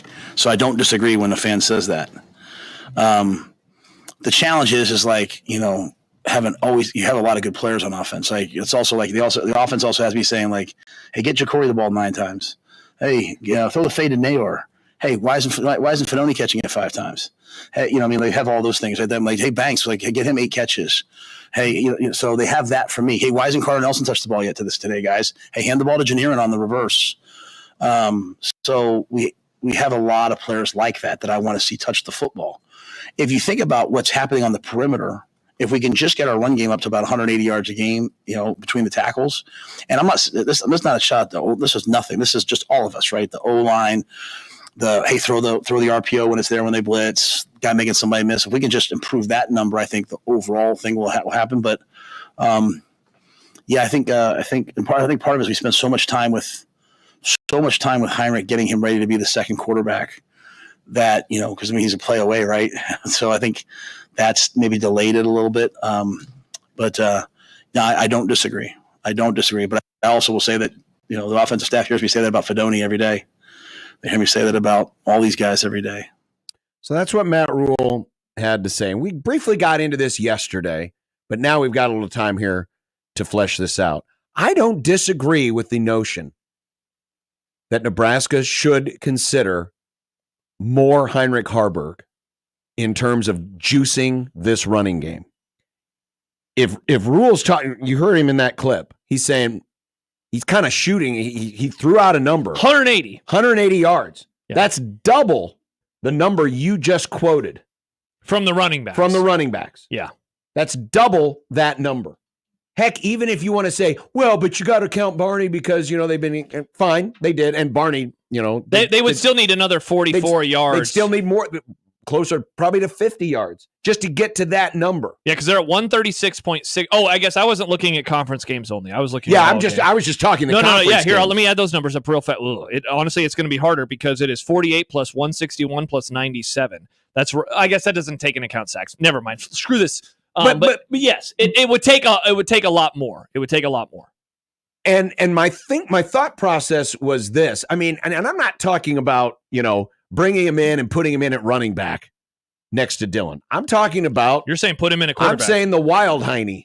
And real quick, or the Heine cat. Do you put Dillon on the sidelines or do you leave him in there? Yeah, I take him out. Okay, yeah. Because there's no reason not putting him at wide receiver. Because if you put him out at wide receiver, that's an absolute waste. Yeah. And we haven't, outside of garbage time. We haven't seen him at quarterback, I don't think we have. And I honestly We've seen him line up at running back, right? But yes. Not at, yeah. We've seen him at running back. I think he did on Saturday. But we've only seen him at quarterback in garbage time. Yes. Or when Dillon was also on the field. Yeah. Like splitting him out or doing whatever. We have not seen a traditional, he's going to come in. What I'd like to call the wild Heine. Yeah. And I honestly thought we'd see some of that this year, especially in goal line situations or red zone situations or maybe third and short situations where you bring Harburg in as the Wildcat quarterback and you basically throw it back to last year's offense, knowing that you have a threat in the passing game. And I know some people will say, well, you bring him in, everyone's going to know that you're running the ball. Well, yeah, there are some times, when everyone goes goal line, guess what? You're all expecting people to run the ball. So, the beauty of a great running game is you can do it when the other team knows you're doing it. So I'm not so much worried about the tipping things off. I'm just looking at it from the standpoint of get another running threat on the field, because if you have that, then you can work some plays off of that if you want to catch them by surprise. Like you run a couple of plays out of the wild Heine, and then all of a sudden, the third time you do it, play action, pop pass, touchdown, whatever. Yeah. And I'm not saying, again, that they need to designate a series, but it's got to be, it's kind of like, like you said, you're trying to juice the running game. You're just trying to juice the running game right now because this running game needs some juice. To a degree, you could say that against Purdue 2 weeks ago, Ja'Cory Barney was the juice in the running game, trying to juice the running game with him. My argument would be if it's okay to do that, why not consider this as well? Because it's an entirely different look. It's something that they can run because that's what they ran last year. And you got the threat on occasion where you're expecting him to run and then all of a sudden he pops back, throws the ball, you hit a big play. So I want to read two comments back to back because one asks a question that the other answers. KD says, Raiola is the best player on the entire offense and it's not close. You can't name a better player, so why would you take him off the field? This seems short-sighted. At the same time, Michael texts in and says, even the Chiefs bolster their running game by using Wildcat or something besides Mahomes.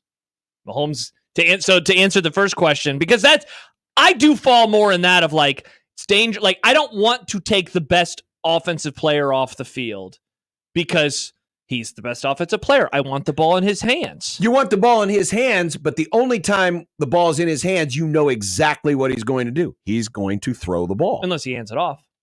Right. But therein lies the problem, because when Dillon has been handing the ball off, the results in the running game have been sour. Yeah. Because isn't a part of your hypothesis right now? It's not the running game is bad. We all know that. It's the running game is bad, and that is going to cost Nebraska football games. Mm-hmm. You don't think that they can continue running at this dire of a clip and still continue to win at a high level? I don't believe they can. It would be very difficult. The running game is bad. They were blessed last week that they had a defensive performance, and I don't know if we're going to fully appreciate the defensive performance of last week. What they did in those goal line situations was ridiculous. 8 of the 11 Rutgers drives either finished in or started in Nebraska territory, and they came away with 0 points. 8 of the 11. Incredible. That is damn near impossible. In a day, again, where the offense had fewer passing yards from its quarterback than its punter in the second half. And, oh, by the way, Nebraska only turned it over one time. Speaking of that, now there were a couple of blocked punts that certainly helped. But in terms of traditional turnovers, they turned it over one time. So that defense had its back against the wall basically from the jump and allowed 7 points. That is not going to happen against Ohio State. No. That is not going to happen against Indiana. No. That is not going to happen against Iowa. Yes. That is not going to happen against USC. Hell, maybe even Wisconsin. I don't want it to happen against Wisconsin. Yeah. So you said a word there that, we do have to bring up because it is the elephant in the room with Harburg, and that is turnovers. Sad Husker fan writes, HH will just turn the ball over. You looked at the numbers yesterday. He fumbled at a clip that would make Taylor Martinez blush from 2010. Well, it was once every 10 carries, I believe was the number. Which was about the same as Martinez, but yeah. Pretty bad, though. Pretty bad. For a team that we said a lot last year, if they stop turning the ball over, the offense would be better. Now, the offense still sucks, or at least it has at times in the last few games. But that would be a game changer to a negative capacity. Would it be a bigger game changer than not having a running game? That is the question to kind of answer here. Honestly. Well, you're assuming that he would fumble. He's still going to fumble. Yeah. And if you had that little confidence in him, he wouldn't be your number 2 quarterback right now. If you were that worried that, oh my God, this guy's going to turn the ball over, he's not going to be your number 2 quarterback. Unless he's that much better than the other guys. Even if he turns it over. Right. But I guess my point is, can we instantly throw him under the bus for last year, given it was a very it sure was. He was not supposed to be on the field last year unless he was playing tight end. Yeah. He was not supposed to be on the field last year, and everything got thrown for a loop, and you all of a sudden have an offensive coordinator who's never had to call run option or option-based football. Correct. They had to change on the fly. Mm-hmm. So I'm going to say, sure, I will acknowledge, yeah, there was a turnover issue last year, but I'm also not saying you're putting him out there for 30 plays a game. I'm just talking about, and it's got to be. What are we talking about? It's kind of like a seat of your pants feel where you just know, okay, this is the time. It could be a third down situation. It could be a situation like last week. Like, for example, this might have been an opportunity to do it. Last drive of the game, 4 minutes to go. You get the ball at the 29-yard line. Your lead's been cut in half. You need to get a drive started. Bring him out there for the first play of that drive and spring a little read on him and maybe picks up 7 or 8 yards. And now you got second and short. Now, of course, I'm assuming that that's what would happen on that play, but it's something that they hadn't seen, right? It's situational. It's moments where, hey, we need to get a spark here. You bring him in for just 1 or 2 plays, and then you take him out. If you were watching the Washington game last week, the Huskies last week, they had Will Rogers, of course. Will Rogers, starting quarterback, played most of the game, but on occasion they'd bring in the freshman Damon Williams, and he'd come in and he ended up running it 5 times for 20 yards. He also hit 2 passes for 44 yards, but it was kind of a seat of your pants type thing where Jed Fish said, okay, let's run him out there. He'd come in for a play, he'd run the play, and then here come Will Rogers. And some might say, oh, that's gimmicky. Oh, I don't like that. Okay, I'll acknowledge all of that. But it's also gimmicky when you've got Ja'Cory Barney running the plays that he was running. You can't like the Mickey Mouse Ja'Cory Barney stuff and then not be okay with Mickey Mouse quarterback stuff. Exactly. You're trying to win games. And you got a proven commodity. Heinrich was the best offensive player they had last year. Yeah, sadly. And was pretty damn durable in that sense. So again, I'm not saying it's got to be 10 plays a game. It's got to be a series a game. It's just kind of a feel, just as a way to, oh man, we got to get some punch in this offense, and and see what happens from it. Yeah, I'm not against that. And I'm usually a traditionalist who doesn't like to. Well, we talked about last week. We didn't like the Ja'Cory Barney Mickey Mouse stuff. It's not that we didn't like it. We just don't think it's sustainable. I wasn't a fan of it because it almost seems like it is waving the white flag on, well, we can't do it the traditional way. This is doing the same thing. So. Sure, but they've already done it. And so here's just another option on the table. Because I think we've seen enough data now. Yeah. We've seen enough data now that we know this is what you're going to get from this running game. You have played the 2 worst rush defenses in this conference in back-to-back weeks, and the running game was not great. That's the biggest indictment. The fact that they were unable to find any success versus those 2 run defenses. It's a problem. If you can't do it against Rutgers, if you can't do it against Purdue, go back to the graphic. All right, go back to the graphic. There's a little. Oh, we gotta move the logos because look, there's Purdue way down there. Worst team in the Power 5, not even close. And you couldn't sustain a decent running game outside of Ja'Cory Barney for the most part. And then I know Emmett got things going in the second half, but it is what it is right now, and I don't see it getting better to the point where it can help things out. I don't either. The one other thing that we haven't mentioned is, the weather was so bad and the quarterback did not have a good day passing. And yet, there's a part of me that says, but Josh, they had a good day passing the week before and it still didn't matter. The offense still was unable to run the ball. Right. They had a good day passing against Illinois and still they have been unable to run the football. I think that's been the biggest thing that surprised me. I didn't think the run game would be this good. I didn't think the run game would be good, period. I did think that because of the pass game, that would allow for the run game to be better. And I don't think anyone's mentioned them yet. I don't really think that this is an offensive line problem either. And Andy says, is that more the line or the backs? I think it's the backs. I watch these games and I see space. I see yards that are able to get picked up. And I don't see Nebraska's running backs picking up the yards that are available. Sadly, Nebraska's got 3 running backs that at times, to varying degrees, don't see the hole very well. Correct. All of them. They don't see the space to run either quick enough or sometimes see it at all. I was going to look up something because on that point, is it like available yards, like one of those stats? Well, Adam texted in something that I know you'll retweet. I feel like they rotate running backs too much. They need to stick with one and let the running back develop a rhythm. Yeah, I mean that has been something that's stuck in my craw for sure. Victor says you rather run Mickey Mouse stuff with Heinrich Harburg, who is a virtual turnover machine, over Barney. Who do you take out of the offense that Heinrich Harburg is better than? No, I think John is saying on top of that. He's saying both. I'm saying you're doing it again. It's to goose the offense. It's to get the running game going. And remember, you're not running the same plays with Barney that you're running with Harburg.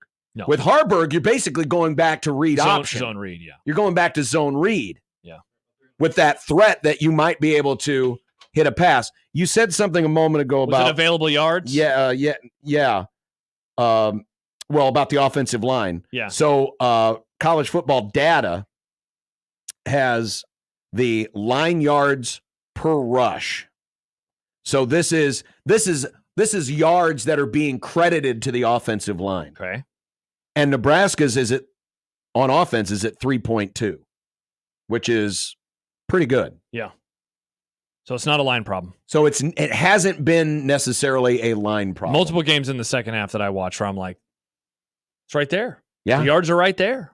Why don't you run to the yards? 402-951-1620. The Mets and Phillies are underway. We'll take some of your calls too, and we'll do that on the other side as well. But Rich wanted to get in first before we go. Hi, Rich. Hey, man, you guys, I listen to you every day going home from work in Elkhorn.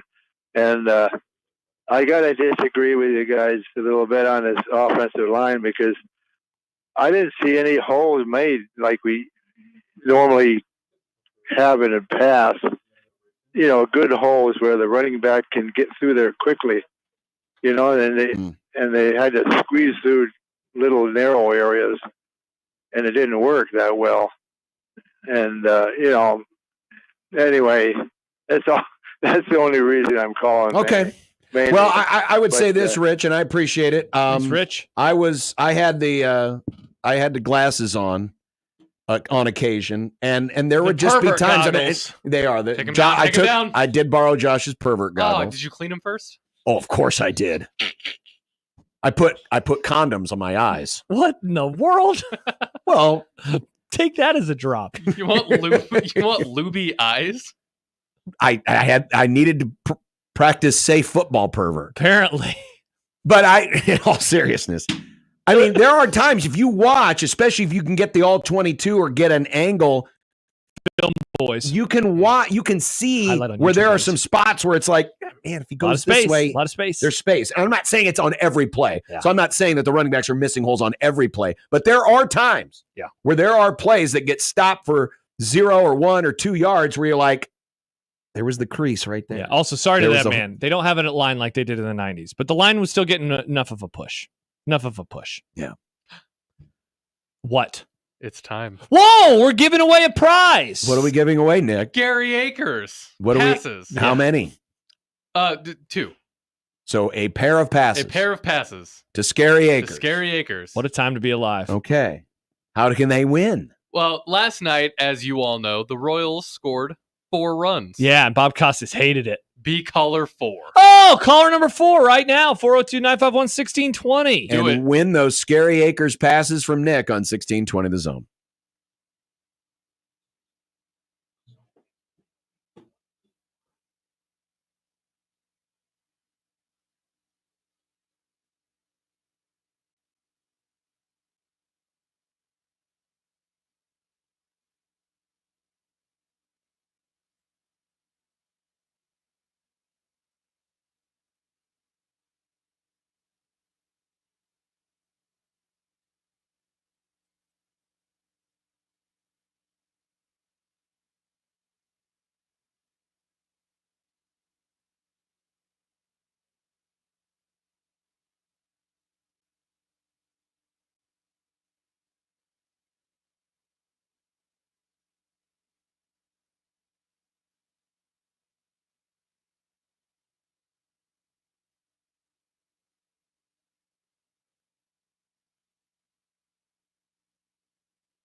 Jeff says, I can't tell you how many times in the last couple of weeks I've seen a running back plow into a lineman when a cutback or a hole was open. Interesting. And I'd agree. It's the same thing. It's that's the way it has been. Michael sent me this note. Michael, by the way, is filling in for Josh, who's going to be off to Chicago for the Chicago Marathon. What is that, Saturday or Sunday? Sunday morning. Sunday morning. Weather's looking good. I won't be roasting, John. I won't be. You remember marathon so it's going to be weather? -7? It's going to be in the low 50s. Hoping it dips into the 40s. We want 40s. So your running temp's going to be what, 100? 108? No, remember you add 20, guys. Now I know Nick's bad at math, but I know you can add 40 plus 20. That equals 60. We want bad days for the spectators. We want the spectators to be cold. We want them to be cold. And you wonder why I think this is a terrible spectator sport. Because you might be A, cold. it's boring AF. John, and you should come B, check it out. The participants want the spectators to suffer. To be cold. You know what? You know what cold. you runners are like? Little You're chilly. like the New York Jets. Little chilly. Hey, we want to do something not that's going like to the drive you Jets. crazy and make you miserable at the same time. Just want them a little chilly, John. Just a little chilly. Anyway, what did Michael say? Huskers have 25 run plays of 10 or more yards. That's Okay. 11th in the Big Ten. Yeah, yucky. They have 61 pass plays that have gone for 10 or more yards. That's 4th in the Big Ten. Last year, for the season, Okay. this is the whole year, Okay. 59 total pass plays for 10 or more yards. Okay. 68 total rush plays for 10 or more yards. So in other words, Holy Nebraska crap! already has 2 more passing plays of 10 or more yards two, yeah. this year than they had all of last year.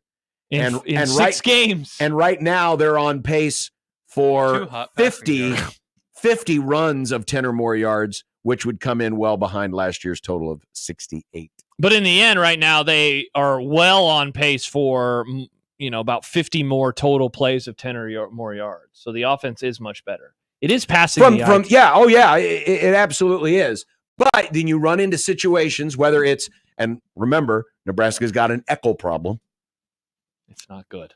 Where maybe again, something to goose the running game. Anytime you get in that red zone, it tightens everything up. Yeah. Max. Something to goose the running game. Max says, I bet we'd have a few more yards if we had Ashton Genty. Yeah, Nebraska would, because it's not just a line problem. It's a running back problem. Can you do trades? Can you trade for Ashton Genty? Isaiah Nayor for Ashton Genty. Who says no? I don't want to say anything more. Here's Dan. Hi, Dan. Who says no? Dan, are you there? Dan. 402-951-1620.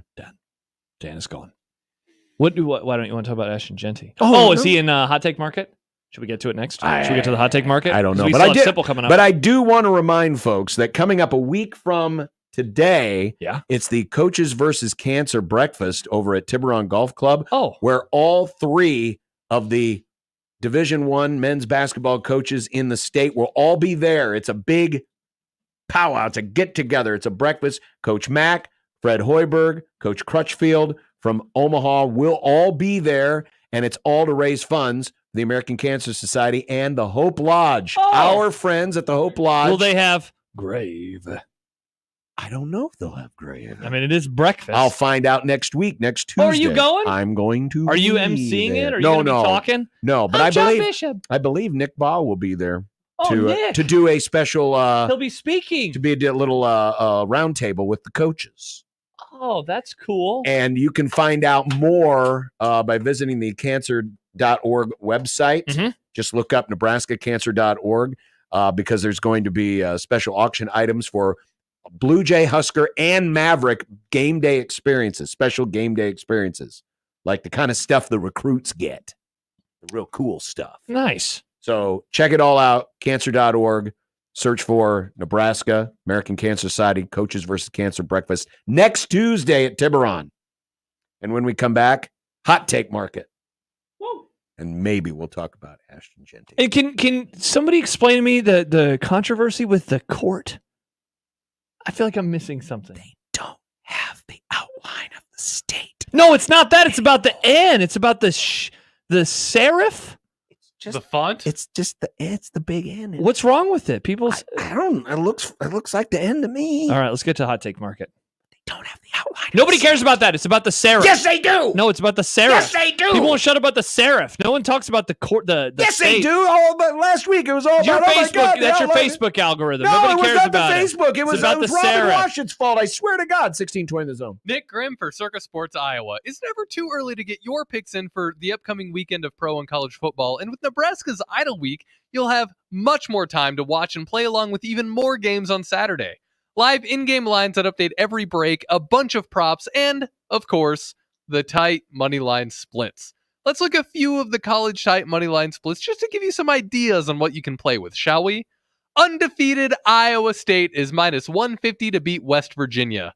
Cal, plus 135 on Pitt. And Vanderbilt, plus 380 to beat Kentucky. But people forget they also beat Alabama last weekend. All of these lines and more are waiting for you to help you through the long Nebraska footballless weekend. Download your new sportsbook that lets you bet like a pro anywhere in the state of Iowa and has all the hospitality of Las Vegas in the palm of your hand. Download Circa Sports Iowa today. If you or someone you know may have a problem with gambling, call 1-800-238-7633.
Oh, no, he said. Well, I can tell you this much. Pete Alonso just hit a home run for the Mets. Wow. And the next two batters have reached, and it is 1-0 New York. And now it's time for the football hot take market. You've been teasing this Ashton Genty thing. You want to get to it? We need to make the Heisman Trophy great again and give it to Ashton Genty. I am all in on the Ashton Genty woo-woo train. Get this man the Heisman Trophy. You know, back in my day, running backs won every year. George Rogers, Billy Sims, Charles White, Herschel Walker, a guy by the name of Rozier. I heard about running him. backs dominated. Earl Campbell. Running backs dominated the day. Quarterbacks, your job was to give the ball to the running back, and that's the only job that you had. Nice. But in all seriousness, we need to make this award awesome again. How cool would it be if someone from Boise State won, and it's a dude who's averaging 11 yards a carry? Craziness. 11 yards a carry. Ashton Genty is the real deal. Forget about the Travis Hunter. Oh, he plays every play. Who cares? He plays every play. Who cares? He plays every play. If Ashton Genty played every play, Boise would average 200 points a game. It is nuts. The little amount that he is actually playing right now, he is getting pulled. He has 16 touchdowns in 5 games. Dude, he only has 95 carries this year. He is getting pulled in these games because they're whooping so much ass. 1,031 yards rushing in on 5 games. 95 carries. Make the Heisman great again. Ashton Genty for Heisman. This is my guy. I want him to finish in second place. To who? To Travis Hunter. Boo! No, not boo. Boo! Travis Hunter plays both sides of the ball, John. I thought you, as an old NL boy who likes pitchers to hit, would appreciate a player that plays on both sides of the field. This isn't baseball. This is football, It's Josh. Red Grange all I know over you're again. baseball pilled right He's now, Sammy but this Baugh is football. without the punting. He ain't Sammy Baugh. He's better than Sammy Sammy Baugh Baugh. would not tolerate Deion Sanders. Sammy Baugh would go, He'd be very Deion, confused. shut your mouth. 1930s, Sammy Baugh would be confused. He would be. I don't hate that He take. would be very confused. I want it to be Travis, but I'd be very good with. Ashton Genty. I can't believe I'm getting into the Heisman. This is so weird. Genty. I got 2 hot takes for you, John, and they're going to bleed into each other. So I'm going to do mine back to back, if that's okay with you. Please. First one is the hot take that I believe Saturdays, like the one we just had, are the new normal in college football. And you're saying, what? What are you talking about? What? One thing that we have Was this post 9/11? not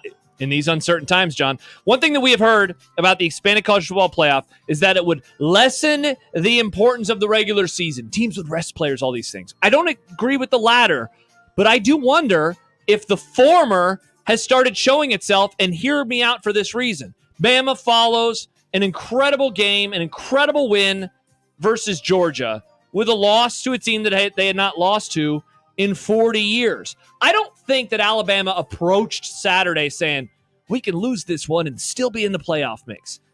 But I bet deep in the subconscious of everybody involved, there is that letdown factor that shows itself in college football, and I bet it's turned up just a little bit. You then throw in the whole time zone situation. We had the stat yesterday. Teams going 2 or more time zones right now in the Big Ten are 1-8. The only win is Indiana over UCLA. So it's a win over a horrible team. Otherwise, we're seeing good teams go on the road and losing. We're seeing bad teams go on the road or staying at home and winning. So I think that what happened on Saturday, I think that might be a bit more normal moving forward. And the hot take that I could be talked into is that the strangeness that we have seen so far is going to carry over into the college football playoff. I said this earlier. Don't really think we're seeing a whole lot of domination right now. I think Texas and I think Ohio State have looked the best consistently week after week after week. Everyone else, though, has either lost or played with their food at various points in time. We've talked about the portal and how big of an impact that can have on things. We, of course, have talked about about NIL and the impact that can have on things. I really do think that the rosters are getting flattened out And maybe this is a bit of wish casting, and maybe it will end up being the usual suspects, which is why it's one that I could be talked into. But I feel like we're going to see an upset or two. Maybe Ashton Genty is a part of that as the 12-seed Boise State. He runs all over for a team. His worst game this year was against Oregon, and he still rushed for 7.7 yards per carry. You know why he's going to do it? You know why he's going to run crazy on someone in the first round of the playoff? Why? Because he's going to be pissed off just like Tommy Frazier was when Tommy Frazier got cheated out of the Heisman Trophy by a far, far, far, far, far, far, far lesser individual. Eddie George. As a Heisman Trophy winner. I'm not saying Eddie George was a bad person, but he should not have won the Heisman Trophy. So, yeah, there's my hot take. The real shame is that that young man, Tommy Frazier, didn't win the Heisman Trophy. Nice. That's how Kent say it. Trophy. So, yeah, it's going to be a weird year. It's going to be a weird year all the way into the playoffs. I look forward to the Kent Pavelka of Boise State stand. And the real shame is that young man, Ashton Genty, didn't win the Heisman Trophy. Hard to argue. Here's another hot take. I don't even have one I've been talked into. I believe all of these. The hot take, boys. Notre Dame is getting into the college football playoff, and it is going to trigger a lot of folks because an SEC or perhaps more likely a Big Ten team is getting left out. Wow. More on that in a minute. But first, here's why I think Notre Dame's going to get into the playoff. I mean, you look at their schedule, and a lot of people were saying, oh, man, that lost to Northern Illinois. They got no more quality wins left on their schedule. It's going to our Navy and our Army. You ready for the troops to call, Nick? Who are undefeated right now, are going to look pretty good. They still have USC out on the schedule as well. And if Notre Dame clean sweeps it, they're 11-1. And there's going to be a lot of folks who are going to look at that and say, and here's the team that I think could be left out at the expense of Notre Dame. And they're just on the other side of the state. The Indiana Oh, Hoosiers. no. Indiana's going to get left out for Notre Dame. A 10-2 Indiana, who a lot of people will be like, oh, Indiana's so cute. Except for Jack Mitchell. Like the he Royals, hates him. except Bob Costas didn't say naughty things about them. They're going to get left out because Notre Dame is going to take their place. It's a hot take I believe. Yeah. I mean, 10-2 versus 11-1. Guess you got to go with the 11-1 team. Heck, even if let's say I'll Who would Indiana beat by that point, I'll even throw it out there. Notre Dame, let's say they lose one of those and they finish 10-2. Just for argument's sake, 10-2 Notre Dame versus 10-2 Indiana. That's how you trigger people. There you go. There's another hot take. That's how you trigger people. Spicy. Texture from the 402. FYI to John, Eddie George was a running back. Yeah, you were just saying, oh, I miss running backs winning the Heisman Trophy. And then you rip on a running back who won the Heisman Trophy. Very interesting. Yeah, but he was an undeserving one. All the other running backs that I mentioned were very deserving. People forget that in the Ohio State, including Michigan Bo game Jackson, that year, suck it, Iowa. Chuck Long did not deserve the Heisman Trophy. Bo did. In the Michigan Ohio State game that year, people forget that the eventual Heisman Trophy winner from Ohio State was outrushed by Timbiaka Batuka. Or Michigan. as Lou Holtz called him, Timbiaka Bakuku. Is that what he called him? Timbiaka Bakuku. Yes, Oh, no. It was hilarious. Wow. Timbiaka. I can't do a Lou Holtz and say Timbiaka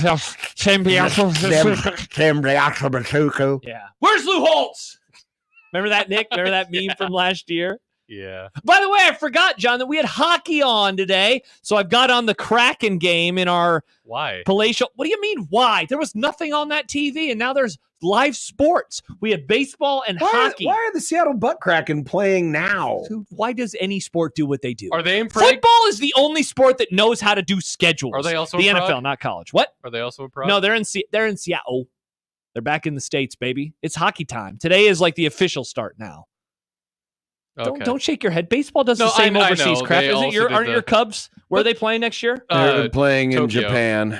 Are you going to wake up and Against watch? the Dodgers. That'll be such a It's going to be so awesome Shohei! when old Shohei with tears still in his eyes going, I still can't win a playoff series. Oh, now it's a series, even though he won a playoff game. Interesting. Oh, wait. I thought you said they weren't going to make the playoff. Here they are in the playoff, John. I didn't say they weren't going. I never said they weren't going to make the playoff. Tough look. They're the Dodgers. They always make the playoff. Tough look.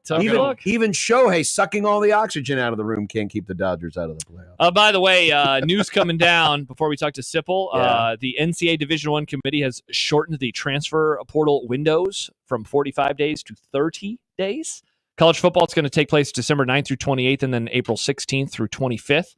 So after the regular season and then after the spring period. And then college basketballs will open after the second round of the tournament. So there you go. There you go. Portal. Portal indeed. Portal indeed. Steve Sipple is next on 1620 The Zone.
It'd be nice to have a boat. Throw. It would be nice to have a boat. Throw. It would be nice to have a boat. Throw. It would be nice to have a boat. Throw. It would be nice to have a boat. Throw. It would be nice to have a boat. Throw. It would be nice to have a boat. Throw. It would be nice to have a boat. Throw. When you're gone.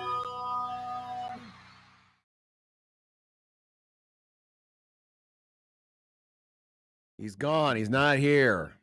He didn't What show. happened? So is this a happy hour? Sip is already up here. He's already gone. Is the happy hour on the air? Did he say he was okay today? Yes. Okay? Let me. You got the What did he say? Got the thing Howdy, Sip. Yeah. We ready to roll? Mm-hmm. Nick always has to say hello. Yep. I am happy to say I will be part of the Grum. And I said, I'm happy to hear that you are happy to say you will be part of the Grum. And then he said, or should I call it the Pro-Grim? Sip. Sunglass emoji. If you were happy to be part of the Grum, then why aren't you answering your phone? Happy hour's on the air. I was looking forward to Sip's takes on the Heine cat. There better be or some the wild breaking Heine. news. There better be some breaking. There better news. not be some breaking news. Do we really want to deal with that on an off week? Unless it's good breaking news. Give us something to talk about. I like topics. Topical. Well, I do. Why did you go negative? Why did you have to go negative? Like, what if Ed Foley gets fired? You know? Wow. I said, what if? Did Nick just report that Ed Foley is? I did No, Nick did not report I that. said, what if? I am not. I am distancing myself completely. Yeah, I haven't from seen this any conversation. rumors. I haven't seen anything. I haven't seen anything or heard about anything. Well, all right. Well, this sucks. I guess we're. I guess we can talk about that thing that we were going to save till Rudy? next segment. Yeah, we can talk about Rudy. That thing. Well, So we're reviewing Rudy. It's a Movie Club Tuesday edition. Oh, cool. Rudy. we are not. We are not reviewing. You ever seen Rudy? We are No. not reviewing. Oh, great movie, Rudy. Nick. It was my favorite movie for the longest But time. the movie club this week is A Nightmare on Elm Street, the original. We're not doing any remakes. It's Are there the original. remakes? I don't think there's any remakes. I No, think they they're all remade just- it. They made Did it. they? Yeah, it did. Are you're not mixing up remake with sequel, right? No, remake. Okay. I mean, it was a different Freddy. You know, it wasn't Robert Englund. It was, I believe, Jackie Earl Haley. They remade it. Oh, I mean, John is right. There was a 2010 remake. Weird. Yeah, I don't remember this at all. Yeah, I don't either. But we deal with OGs around here. Have you seen it yet? Oh yeah, I watched it last Friday. Oh, okay, nice. I had not seen it in a long time. I Yeah? look forward to talking about this. Michael will be in for Josh because he'll Yep. be off to Chicago. Yep. And Kent's Movie Club. Yes, A Nightmare on Elm Street, streaming on Max. Perfect. Nice. Streaming on Max. And no Sipple. Are we gonna try him one more time, Nick? Maybe just check him out one more time. I'll check Maybe him out call him one more Well, time. I was just about to hit it because we've got. I mean, Weekend topic alert. What do you got for us? well, it's been a while, but it's time to. Ball is away. It's an end-over-end wobbler. Dewan Gross has the catch at the 40. Flag down. 45, 50, 45, 40. Into the 35. Oh, come on. Oh, my goodness. As the dumbass, stupid turn. 35. This portion brought to you today by Dawn, the dishwashing liquid that takes grease out of your way. Now you have to regain your composure. Oh, you don't either. Yes, you do. And by Bold 3 detergent with built-in fabric Our softener. defense coming out and giving up touchdowns on the first drive of the second half. I'm going to lose my mind if they do. That is terrible. Was that new or has that been in there? No, that's always been in there. Oh, I've never noticed it. It's always been in there. It's time for the dumbass stupid turns. What Yeah. a story this is. Yeah, it is.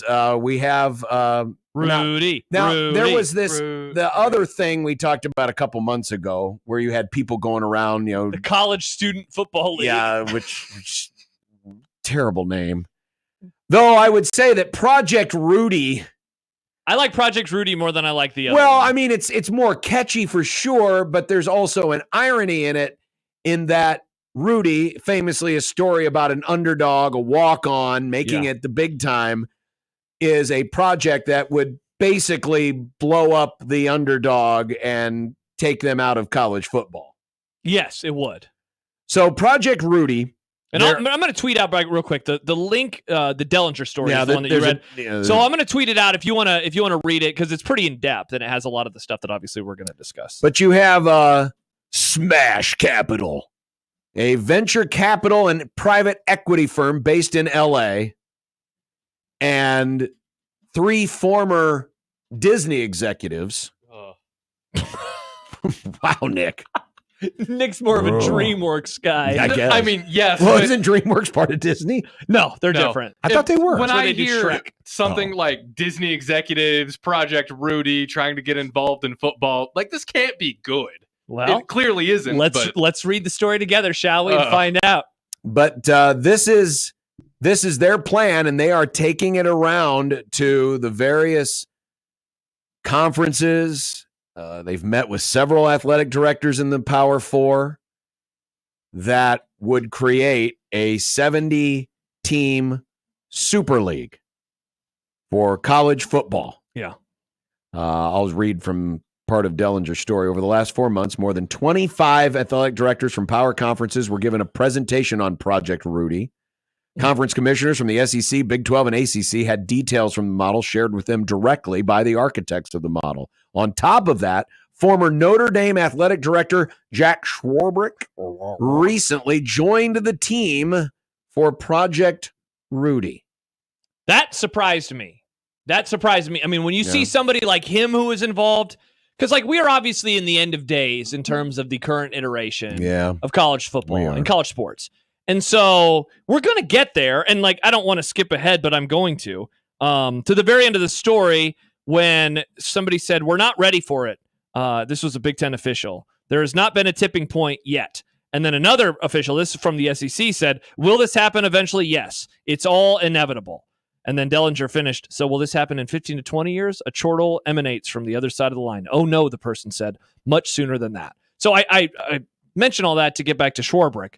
It's obvious that this is going to happen. The question is just when. The question is when. And so when I see him involved, that was, because reading the story, I expected it to be another college student football league. This is like the XFL of college football. It seems sooner than maybe people wanted to or realized it could be in terms of when this could happen, when you get a powerful person like him involved. But the difference is, and here's where the sticking point can be, because you're talking about venture capitalists. Yep.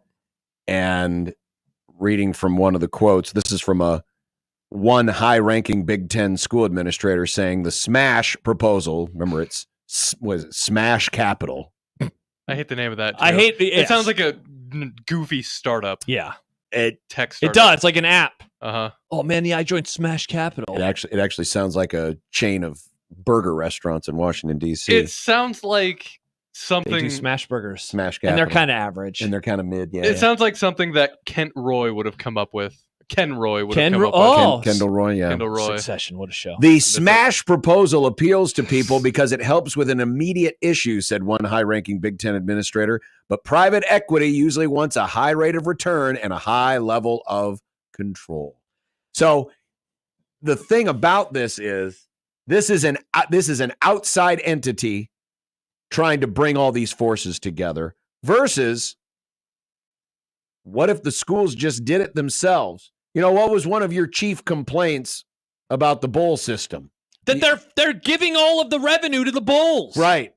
Yeah, that the bowl that you're allowing the bowls to put together the playoff structure the NCAA does it with all their other sports. They keep all the money to themselves, and yet in college football, they give the money away to the people in the weird jackets. Exactly. And this is the same thing. I mean, you're bringing all you have to do is replace bowl games with venture capitalists. Now, one of the big differences, a venture capitalist can infuse a lot of money into these programs, as we are now seeing the House settlement coming to the table, and revenue sharing is out there.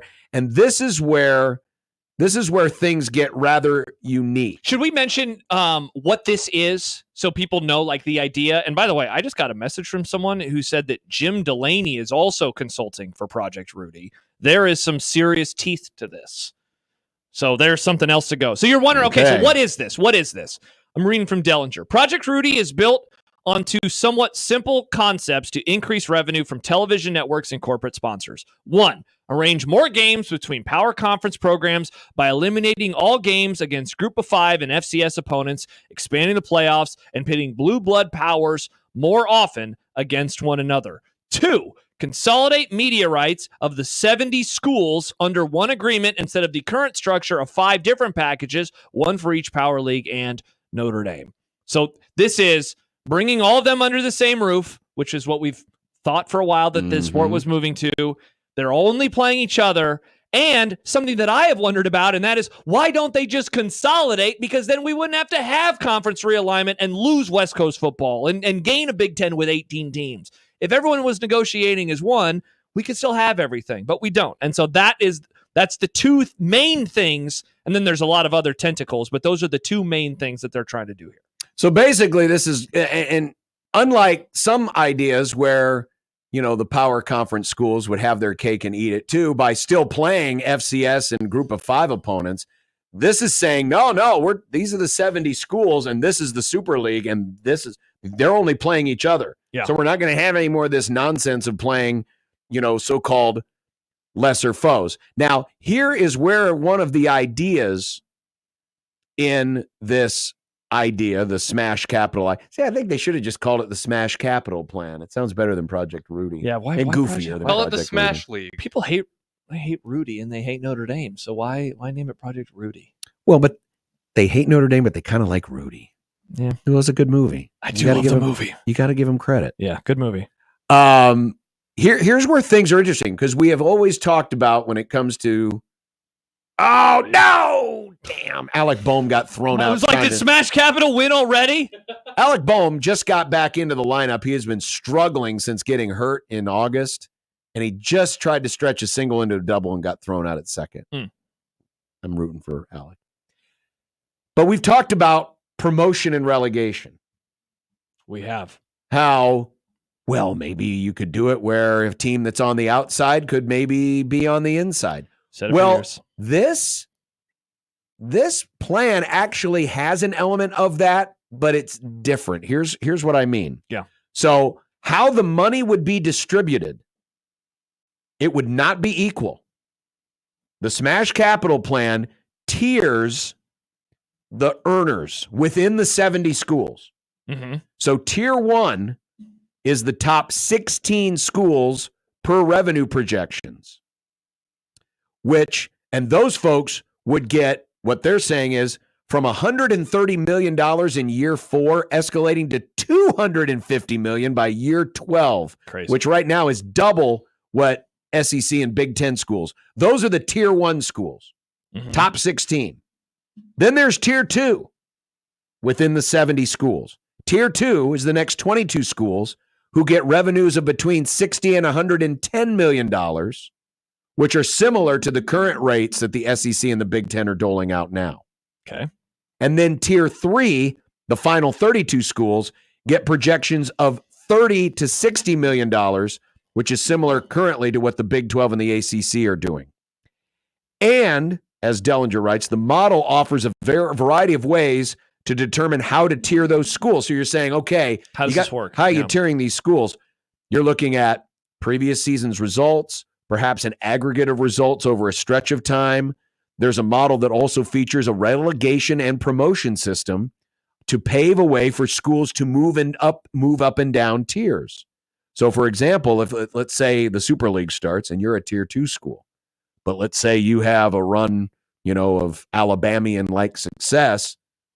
Because of that success, you move up to tier 2, and maybe someone who is in tier 1 right now falls down. They fall down. So the tiers you're not relegating teams out of the Super League. You're relegating up and down. You're just moving them up and down in terms of an earning class. Tier 1, tier 2.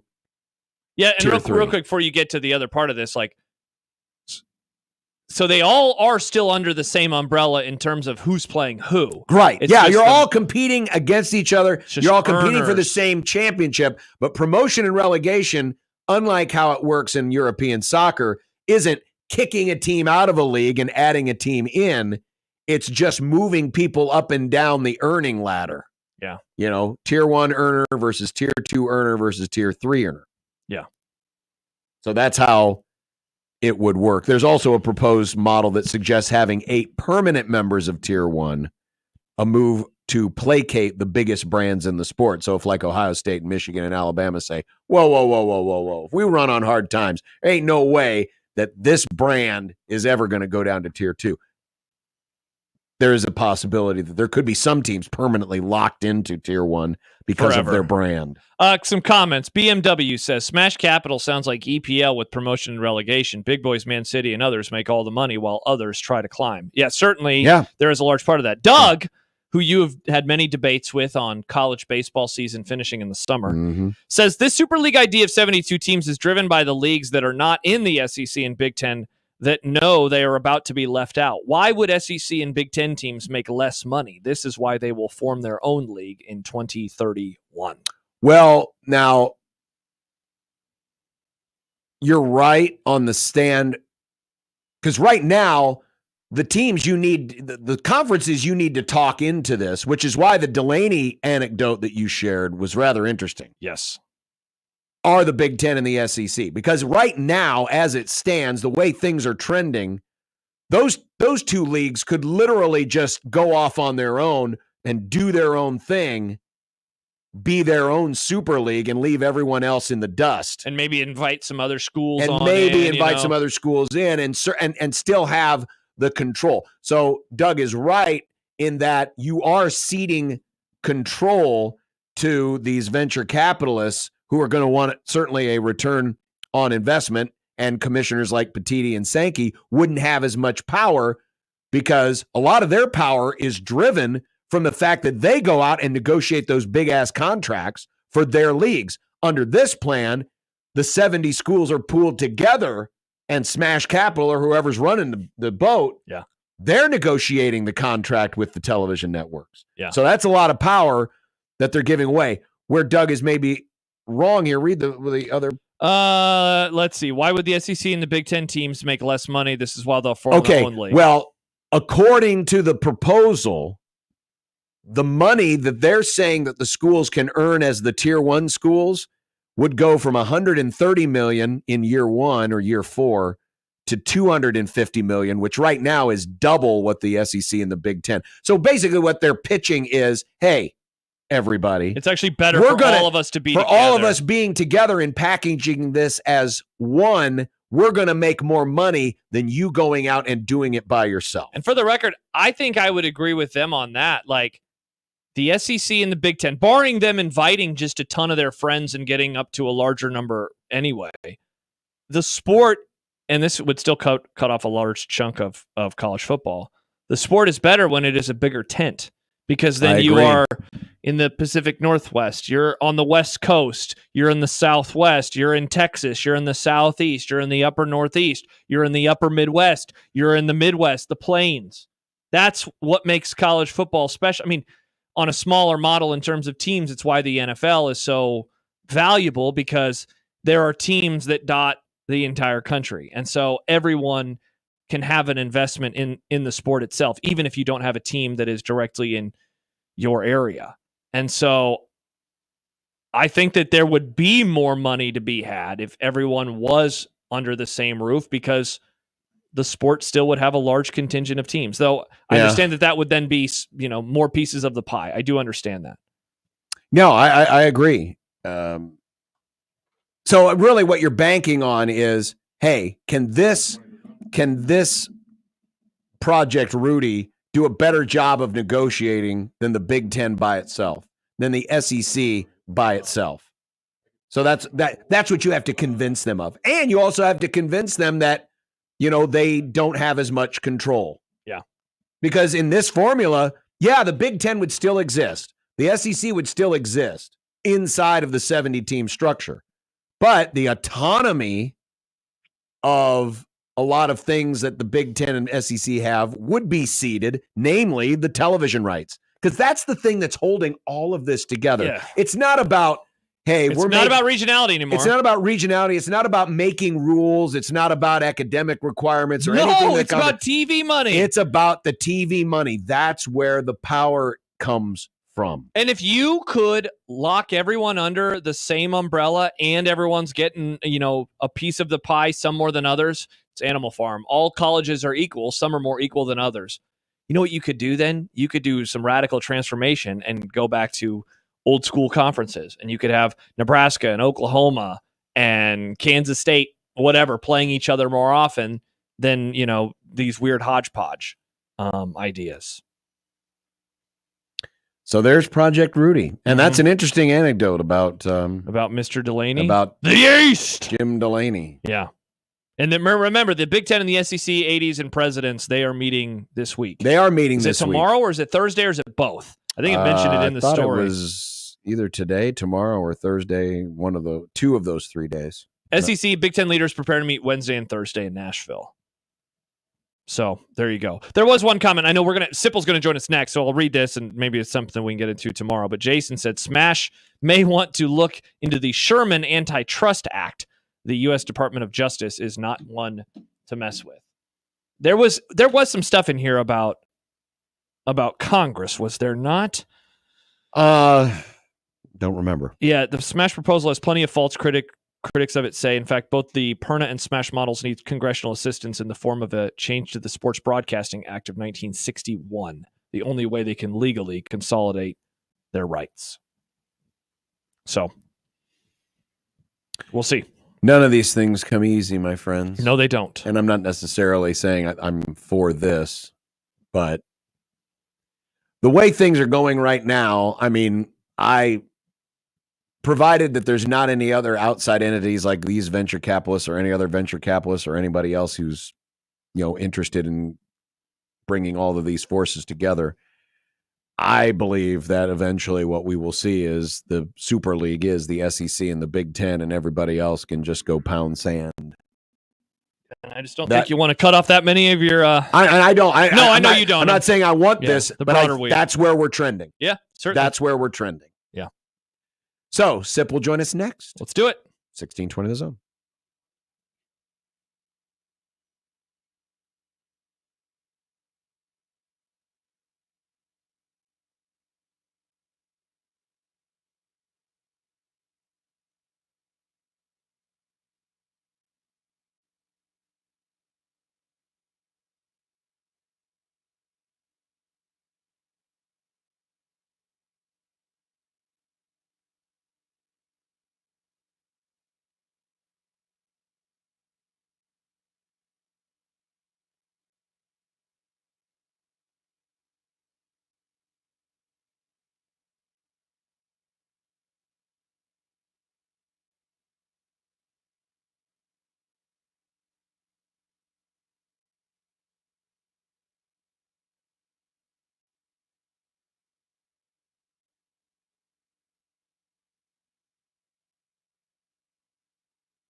Sipple the snowflake is one old triggered soul with reading glasses sitting on his nose and takes that really blow.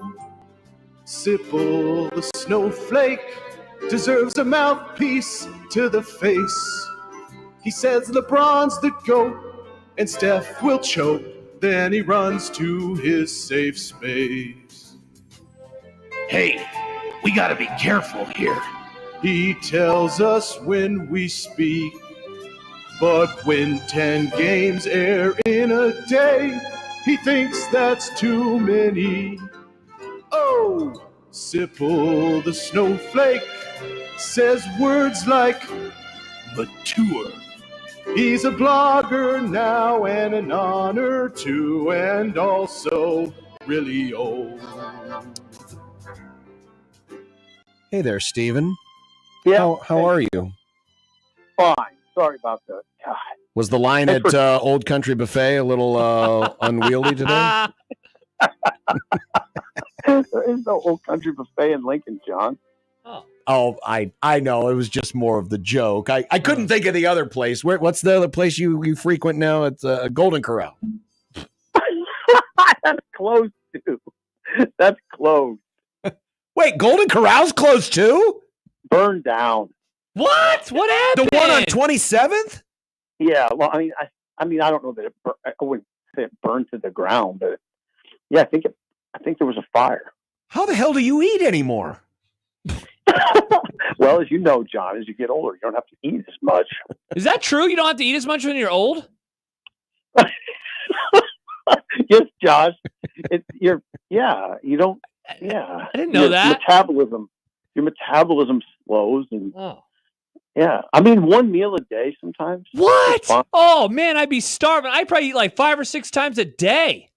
Yeah, not necessary when you're 58. Wow, you'll be 60 soon. How you feel about that? Let's not talk. Not great. Okay. Hey, here's a random topic. Speaking of old people, Bill Moose. Where's the Bill Moose Nebraska book? I'm sorry, the what? The Bill Moose Nebraska book. Remember he was writing? Whatever happened to his book? Know what? I mean, I think it's. I mean, I don't think it was due out yet. I think we're still. I think it's summer is what I'm thinking. But I haven't talked to him in several months. Okay. So I thought about that this weekend for some reason. It popped into my brain, and I was like, I wonder what's going on with that book. Sometimes you know how it is in life. Some people you have a series of conversations with, and it might be a while. Mm-hmm. I'm kind of in a while with Bill right now. Understandable. Yeah, because we were going to find out all kinds of fun, exciting, neat juicy things. Stories. Neat things. Yeah. Well, I mean, there's definitely, from what he's told me, there's no doubt that he's going to shed some light on what I would, we characterize like the Frost era. Nice. And that hiring and some of the behind the scenes type stuff that he's never shared. That's really interesting.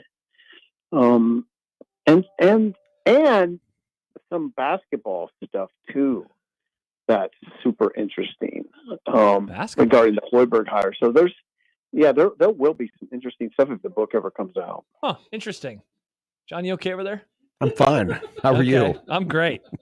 You got anything What are for you doing, John? I don't know. His computer keeps making noises. It's not making noises now. I've silenced it. I've taken the baby out of the church out in the back. Nice, good reference. Yeah, just pat it on the back. So, Sip, we had a conversation earlier today, and it was asked yesterday at Rule's press conference about incorporating more Heinrich Harburg into the offense. And here's my thought, because I'm not against this idea, but what I would like to see is more Harburg in the Wildcat, bringing him in as a quarterback, taking Dillon off the field as a way to juice the running game. Get back, go back to a little bit of what they did last year as a way to juice the running game. And I'm not saying do it, don't designate a series to it, but just every so often where there's like a play or a couple of plays that you just need to get that running game going, you bring Harburg in, you run out of the shotgun, you run a little zone read, and it might help jumpstart things a little bit. Oh, call it the wild Heine or the Heine cat. Everything was good right up until the end. Not the wild Heine. Well, it's either the wild it's either the wild Heine or the Heine cat. You can choose the name. I like them both. I don't like either, but your sentiment is. I understand your sentiment, and actually, I kind of like it. I got to be diplomatic here. It's a sort of a layered, complex discussion. This Heinrich Harburg thing. I didn't know the questioner yesterday. It was Sam. I mean, Sam is a great. He has a name. Yeah.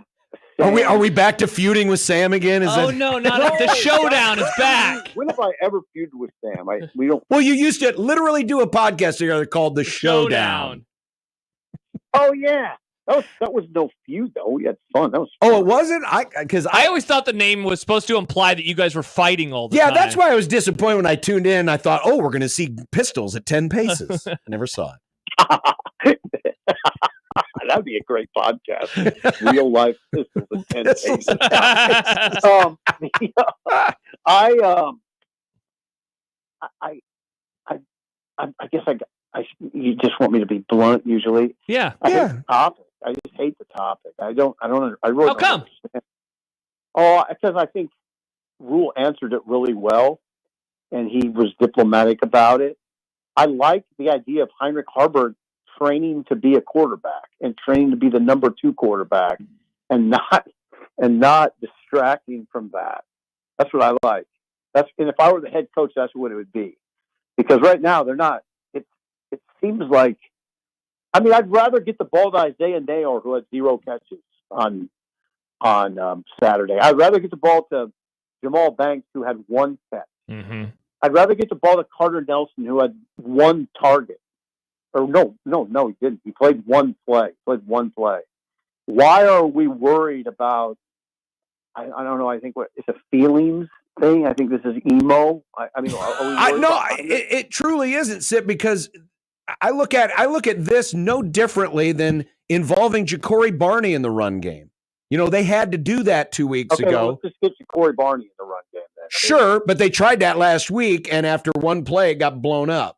I'm looking, and I'm especially looking at games like the Rutgers game, where you're trying to give them a different look. And again, it's situational.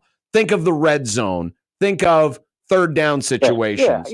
Things like that. Because and I don't disagree. Yeah, love to see Banks get the ball more. Love to see Nayor get the ball more. Love to see Carter Nelson get the ball more. But you're getting it to them in the passing game. What if we have a game like last week where the passing game's hard to come by because of a variety of different circumstances? What if you're in the 4-minute offense and you need to run the ball and you need to run clock, and the traditional running back run game isn't netting you anything? That's where I see this coming into play. Kind of similar to how they used Blake Bell back in the day at Oklahoma, the Belldozer. Yeah, you know? and that Belldozer. Yes, love that.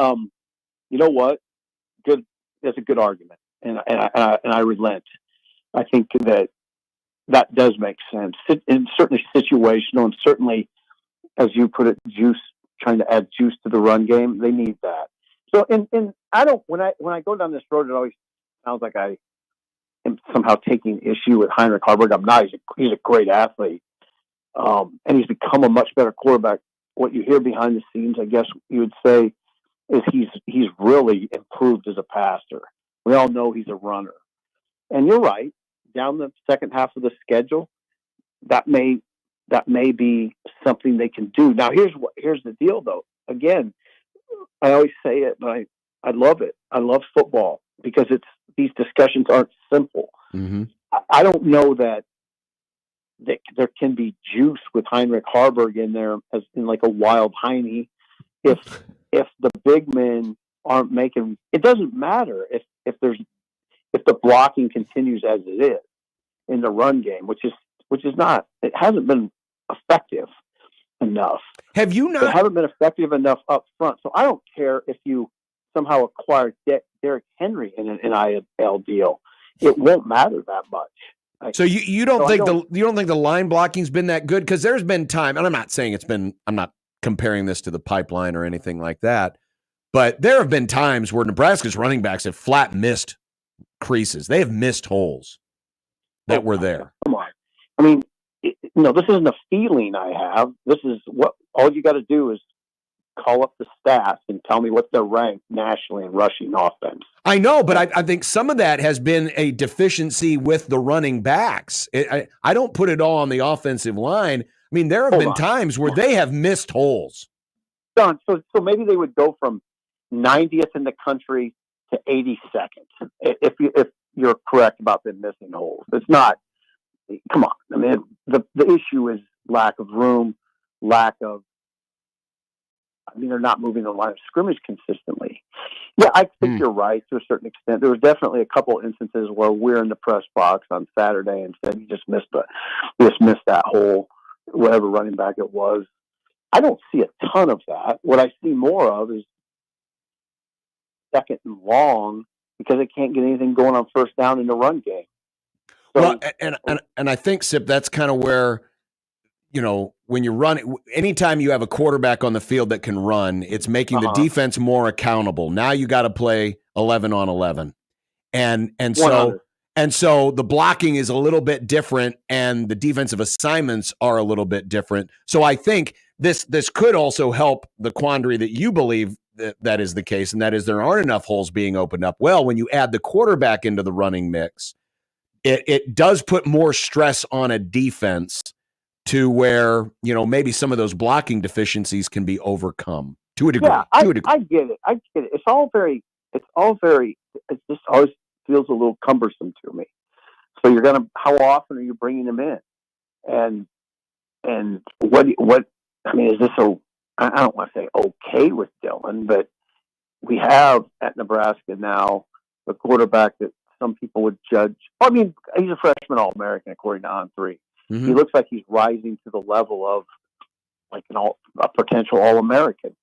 Now, so we're taking him off the field now. I now see there's all these layers that are interesting, and I understand it. I guess I would finish it like this. I wish it didn't have to be the case. I just wish. Oh, I do too. What we call the running back running game were effective enough that we don't have to have this conversation. I agree. That would have been the perfect world. Right. So now we're not in a perfect world. And I will tell you, John, I do not dismiss this notion of maybe trying to jumpstart the run game a little bit down in the final 6 games of the regular season with Heinrich, because he's a weapon. He is just a fabulous big athlete.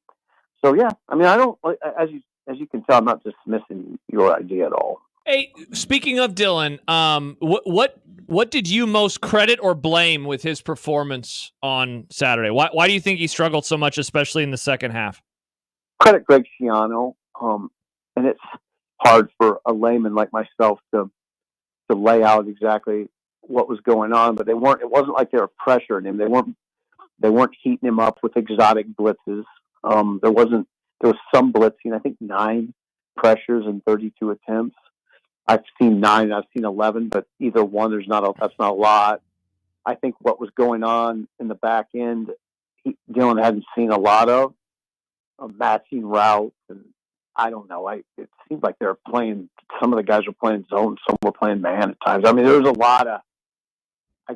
Schiano is This is where we get into this conversation all the time in the off season about how good the coaching is in the Big Ten. I think they confused the young quarterback a little bit with what they're doing in the secondary. I mean, I think to me, it's the clear answer because it wasn't what they were doing up front. It was Dylan looking downfield and not seeing what he wanted to see. Now, depending on who you talk to, I didn't see a lot of receivers running open. I go on Michael's show every Sunday, and he thought there was some receivers running open. I watched the game twice. I didn't see a lot of that. Now, I don't have the coach's tape where you see everything downfield all the time, but watching it live, I thought that there were times where there weren't guys running open. So the answer to the question is I give the Rutgers staff a lot of credit, and I figured that would be the case because Schiano is a really good defensive coach. How does this defense look through 6 games compared to last year? Is it better? Well, it's better in terms of yards. Josh kind of taught me, you look at average points per game and average yards per play because those stay pretty germane no matter what. And they're better in terms of yards per play this year. I think that, I really believe, and I think I got a good handle on it. I think most people probably do. There's that dip they had against Northern Iowa, even though Northern Iowa only scored 3, and then Illinois, where there was a dip. And everybody, you heard Ty Robinson refer to it in the post game as an embarrassing performance for the defense against Illinois. He said we were embarrassed and disgusted, and I understand. I wrote about it today because I was heartened to hear him say that because I didn't know maybe I just was out of line. Maybe my expectations for the defense were too high, but I just thought in that game, as Matt Rule pointed out, Illinois was more physical. I wondered a little bit about the defense after the Illinois game. Like maybe it's not as good as we think, but then they came back and played really well against Purdue. It held down Maccabee and Reggie Love. Not that you're not holding down Eric Dickerson, but it's Maccabee has run for 178 yards against Nebraska 2 years ago, and I think he got 41 on 13 carries. Mm-hmm. So Nebraska played well for I'd say all but a few minutes of that game against Purdue, and then fabulous against Rutgers. A memorable performance against Rutgers, a defensive performance that you will remember for a long time because of the stand they made after the punt return when Rutgers got the ball to 2 and ran 6 plays and didn't get in with one of the Big Ten's top 3 or 4 backs. So now I'm back to thinking, okay, good luck, Google me. It could be tough for Indiana. They haven't seen anything like this defense that Nebraska has, so I can't wait for that game. Yeah, I mentioned it earlier in the show, the performance against Rutgers, when you consider how much stress they were under. 8 of the 11 drives for Rutgers were either started or ended in Nebraska territory. Crazy. And ended in 0 points. Wow. 8 of the 11. Yeah. 9 of the 11 drives got into Nebraska territory. Of course, 1 scored, but that's a lot of stress on a defense. It is, and I think it is a mentally tough group. Really, really mentally tough. And again, Illinois, I guess overtime you can do that thing where you put too much into 2 plays where they just caved in overtime. And then maybe caved isn't the right word. They just got caught twice. Well, one busted, and the other one they snuck their wide receiver into the backfield. Yeah, it was brilliant coaching. I thought in overtime, Illinois outcoached Nebraska in overtime. For sure on the touchdown pass. I don't know that it was. They ran a run play, and I think an end got sucked in, and the safety was late to get over. Right. And those. I guess I was counting the defense too, because I thought the decision to just send the house at and run that stunt against Dillon to get him behind the change. I just thought those plays were brilliant by Illinois. I agree with that. I don't. Yeah. Anyway, that I'm back to believing that this is a legit top 10 defense. But as people will keep pointing out, we'll see it against Indiana on the road and against Ohio State. You will see. And that's kind of the beauty of the whole season, right? All right, Sip. Well, the weather is still warm, so you can get out there on the bike and get a few laps in before you have to put it away for the winter. Get a few laps. You ride laps on a Harley? Yeah, go hit up the local track. Well, no, like laps around the city, just I'm not saying you take it out to Eagle. 400 meters. Hey, you want to go to Eagle Raceway? Go right on ahead. I'm going to go ride a few laps, John. It's just a way of saying not of it. Motorcycles, obviously. Right, it's just a way of saying it. Apparently it is. You don't cruise the square, Sip? Guess not. I don't know. I was on it. That's what I was doing. I watched it. I just lost track of time. So I feel badly, but thanks for accommodating. Oh, no worries. It's like 5 minutes to wash a bike. A little here. I mean, it's nothing. No, it's not. What are you talking about? It's just a little bit. It's a little tiny. Well, you're really motorcycle. showing yourself to be quite the ass here, John, with your motorcycle knowledge. I'm going to ride a few laps. That's memorable, John. Thank you, guys. Bye, Sipple. Bye, Sip. Bye, guys. Steve Sipple. HuskerOnline.com. I thought you knew about vehicles with tires. I do. Wheels.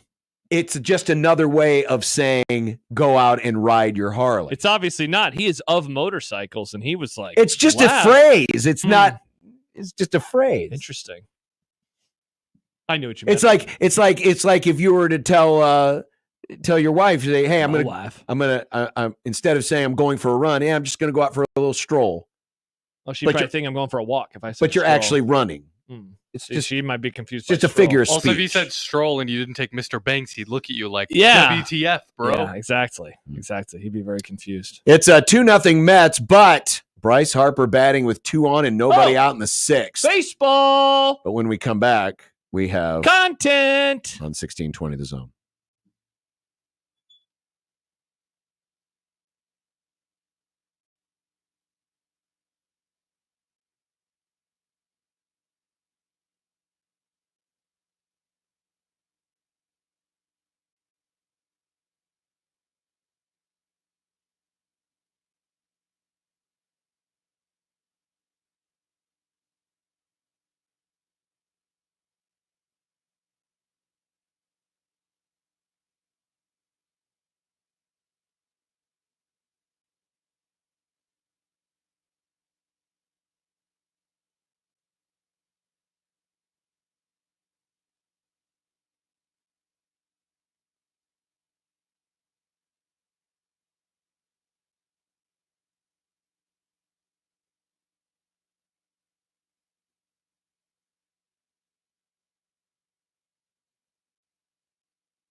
Look, I made you some Unsportsmanlike content. Unsportsmanlike content. Unsportsmanlike content. Content. content that's unsportsmanlike. Oh, Bryce Harper strikes out, and then Nick Castellanos lines into a double play. Okay, good. And former Indiana State Sycamore, Sean Mania, he escapes the sixth, and the Mets still lead 2-0. John, have you seen this? Have you heard about this? Rock of Ages Revisited is coming to Omaha. Yes. Oh, you have heard about this? Yeah, Saturday, November 2nd at the Admiral. Oh, how'd you know that? Did you know that if you listen to the Connor Happer Show all week, you can win your way in? And check out 1620thezone.com for all the deets. Wow, that was easy. Nice. How about that? Win some prizes. You get a prize. You get a prize. On the subject of Project Rudy, we talked about that before we had Or Sip on. Smash Capital. And creating a super league of college football, Rick Pitino says the Big East needs to be proactive and create a super Big East of 18 to 20 basketball teams. Your thoughts? I hate to say this, but I don't disagree with Coach Pitino. Whoa, welcome to the Big East, Loyola Marymount? 6 or 7 or 8 or 9 or 10 other teams. Wow. Yeah. Now, the catch is going to be, who are you inviting Hawaii, who's not already in the 70-team Super League? So, Gonzaga. Gonzaga's going to the pack. I guess maybe. Yeah, who is be out there that would help the Big East? You got schools like Dayton, Ohio, or Riola. No. Nice. So certainly there are some basketball powers who are not involved in the power or the 70 teams that are being proposed. Yeah. But yeah, it's about coming together. Listen, the Big East is going to have to do something, because if this Super League were to come about, heck, even if the Super League doesn't come about, the gap in the revenues are just getting bigger and bigger and bigger. And to stay relevant, unfortunately, you probably have to play this game of catch up. So I'm not out on this idea from Coach Pitino. Weird. Aaron Rodgers won't have Robert Saleh. Saleh. We said his name. I know. His name always confuses me because the way it's written is not how it's pronounced. So that's how my brain works. Interesting. Saleh. Yeah. Saleh. To push around anymore because he pushed Saleh off the ledge. How much is this going to fix the ails of the 2 and 3 Jets? Talked about it a little bit earlier. Just don't think that this is going to fix the problem. Apparently, a lot of the reporting coming from inside of the Jets organization today is like, so how does this fix the offense, though? Which is the side of the ball that has had the problem. Robert Saleh, famously not an offensive coach. I've got the way to fix it. Aaron Rodgers play caller? Aaron Rodgers is your quarterback. It's fixed. So just make him the OC? Make him the quarterback. He is the quarterback. Oh, he is? Yeah. And the offense isn't fixed? No, it's pretty bad. Uh-oh. It's really horrible. Well, scrap that idea. Yeah. The AFC Southeast. Could they get it? Could they go out and get Jaden Daniels in the transfer portal? No, it doesn't work that way. He's already used up his 4-game red shirt. Yep. Yeah. On TV yesterday, ESPN's Dan Orlovsky was discussing the poor play of Aaron Rodgers and said, "It's not my job to criticize Hall of Famers on TV as a former backup QB." So is he only allowed to criticize non-Hall of Fame quarterbacks? This is Dan Orlovsky is basically non-ering, right? Is that the phrase? Yep. Himself. Because the idea was, you guys can't comment on the sports because you don't play the sports. Yeah. I only want to hear sports talk from people that played the sport because they are the only ones that understand it. But he and won't now Dan Orlovsky, who I played, but I wasn't good enough. But I wasn't good enough. That's ridiculous, man. If I'm ESPN's producers, if I'm the people running all the chit chat, I'd be like, Dan, that's not how it works. Your job, and your also, job is supposed to analyze this and give takes. That is telling me that he doesn't think that he is playing very well, and he does not have the gumption to say so. That's what it comes down to. What is Aaron going to do? Is he going to fire him as well? Are you going to? Is he going to leave Dan out of the family functions? Well, maybe Dan is the only family he has left. He's my brother from another mother. Oh, and that means he's closer than my actual brother. Baseball. For the first time in Division Series history, all 4 series are tied at 1-1. For now. Neat. Pretty cool, John. How did this happen? Well, one team won one game, and then the other team won the second game. But does it tell us anything big picture about the sport? Well, it tells us what Farron has been saying the last couple of years is all you have to do is get into the tournament, and the very real likelihood that we could have 4 non-division winning teams play in the LCS.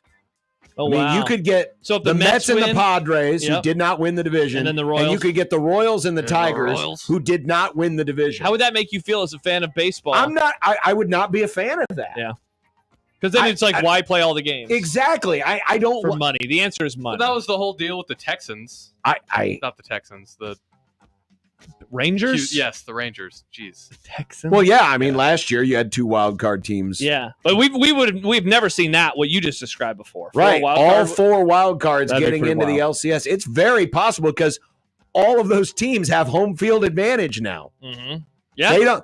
None of these series may have to return back to the team with the home field in the series. Yeah, if the Mets take care of business today, and then later tonight it's the the other Padres, game, right? Yeah, so if the Padres take care of business at home, the Royals have a chance to close out at home, and the Tigers have a chance to close out at home. Interesting. Happer complained about it earlier, but why was Bob Costa so sad about the Royals' double play last night? Hit to short. Witt gets the force. Can they turn 2? Yes, they can, and it's just the point we were making. It's not Giancarlo's fault. A near base hit. Couldn't beat it out at the other end. Turns into a double play. Because the Yankees lost. That's why he was sad. Yes, they can. Again, I would have liked to have heard more context into the conversation that preceded it. Because it's hard for me to believe and I know some people just don't like Costas, and that's fine. I get that. It would be hard for me to believe that the inflection in his voice was because it happened to the Yankees as much as it may have happened to Stanton because of the point he was trying to make. But I didn't have the context. I wasn't listening to the broadcast. I just had it on in the background. I did watch the entire game last night. And at the end, the Yankees, Chisholm, I think, hit a home run. And then Costas had hope in his voice when he said, "This brings back the rally." That's one way to start a rally. Mm-hmm. He sounded happy. Yep.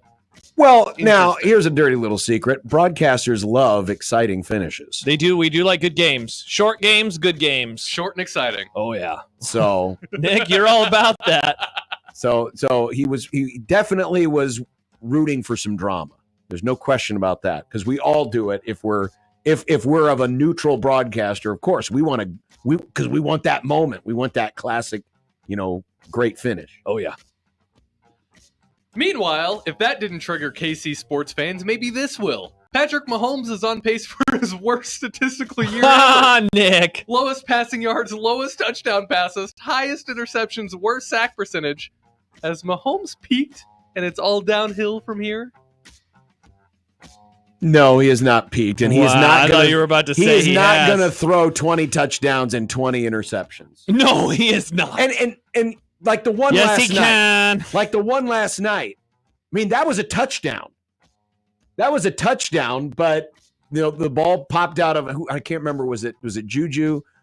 I can't remember who was catching it at the goal line, but it came out of his hands. It should have been a touchdown. And it should have been a touchdown. He should have had one more touchdown and one fewer interception. Exactly. He should be at 7-5 right now. Mahomes did throw for 3 bills. Yeah, I was going to say that. So his average actually got up. Exactly. Well, that's why the interceptions are happening. He's throwing at the Bills. Oh. And as correctly predicted on this program last week, after we talked to Mitch, I said Chiefs are going to win this by double digits. And they did. And yes, they can. Yes, they did. Shout out to you, John. Shout out to you. I should have put money on it. You should have. Why didn't you? Because I didn't. Oh, well, I guess hard to Fair argue enough. with that. Yeah, indeed. Because it's not legal in this state. Indeed. Yes, it is. Indeed, it was. Have you forgotten about Fired Up for Football tomorrow, brought to you by Warhorse, baby? Right. Yeah, we're going to get fired up. Though we didn't get fired up about the Tuesday night game. John, I know you're fired up, given who it involves.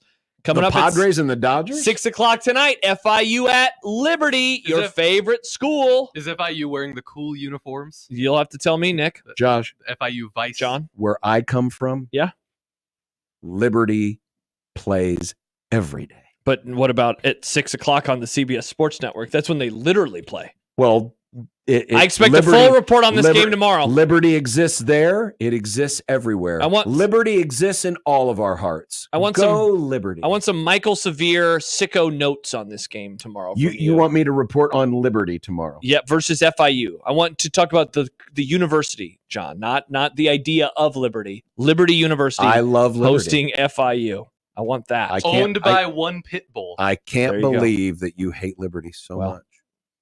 That's what they get. This explains the whole blue dot thing. Go blue! Go blue! There are a lot of blue dots. I got a theory. Not in my neighborhood. There's a lot of. Oh, do you have all the Japanese flags in your neighborhood?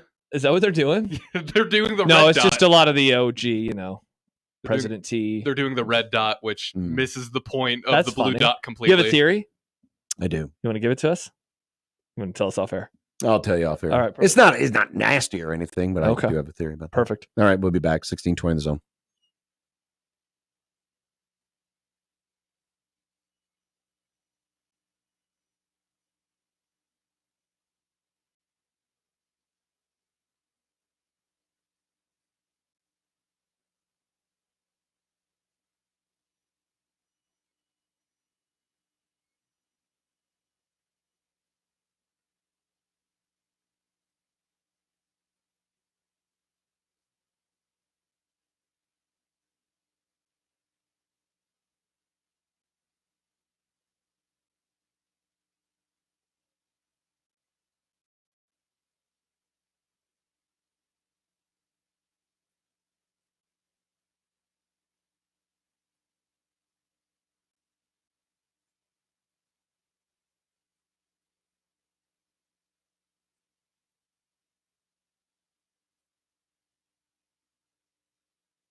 When you knock us down, we're going to get up, and on the way up, we're going to bite a kneecap off. Crust is good on your pizza, not your ass. I will eat your ass first. He's tough as a Woolworth steak. And then it's going to take 2 more shots to knock us down.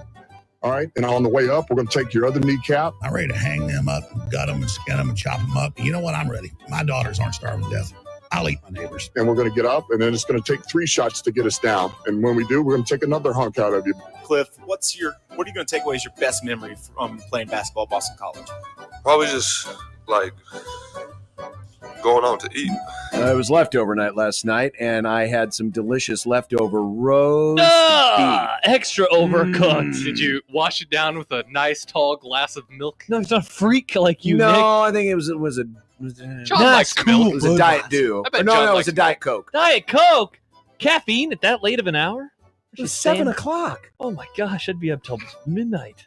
You're a milkman, Caffeine aren't does you? not affect me like that. It wakes me up in the morning, so it definitely would keep me up at night. Yeah, I think it's more psychological with folks. At least for me, and I don't know if it's any difference. I'm not sure if that's science backed. I think caffeine does just keep people awake. There are many things that people claim were science backed and turned out to be fake. What are you going to do now, John? So it's leftovers for me, too. I don't know what I'm going to have, though. We have enchiladas that are available. Oh. I have some pizza that I had at my parents' house on Sunday, and a couple other things as well. So I don't know. Whatever's easiest is what I'm going to reheat. The beef and broccoli last night, by the way, the beef how was it? flank steak. It was delicious. How was the broccoli? Makes sense. Very good. Broccoli. And the rice. And the I'm on rice. my own tonight, though. Uh-oh. And I'm going to pull a Taco me Bell? move. No. Oh. Wendy's is doing a partnership with SpongeBob. Oh, my gosh. So I'm they getting are. the SpongeBob meal tonight. This is so disappointing. There are all these great local restaurants. But none of them are doing a partnership with SpongeBob. Yeah, because they're adults, not children. I grew up with SpongeBob. Starling Marte has just singled in 2 runs, and the Mets have extended their lead to 4-0 in the 6th. Well, I don't have time to get to it, so I'll save this for tomorrow. Oh, bummer. Wow. It's a new food item. Oh, I'm letting Nick know it's his dinner for tomorrow, probably. It might be. No, because he would have to wait until 2027 before he was actually ready for it. Something from Popeyes? What is it? So it's a Popeyes thing. Oh, I bet it's awesome. Why would you assume that's a Popeyes Yeah, because thing? we know your stupid jokes, John. I'm not joke. telling jokes. I'm telling facts. Telling facts. Very interesting. Many facts tomorrow, too.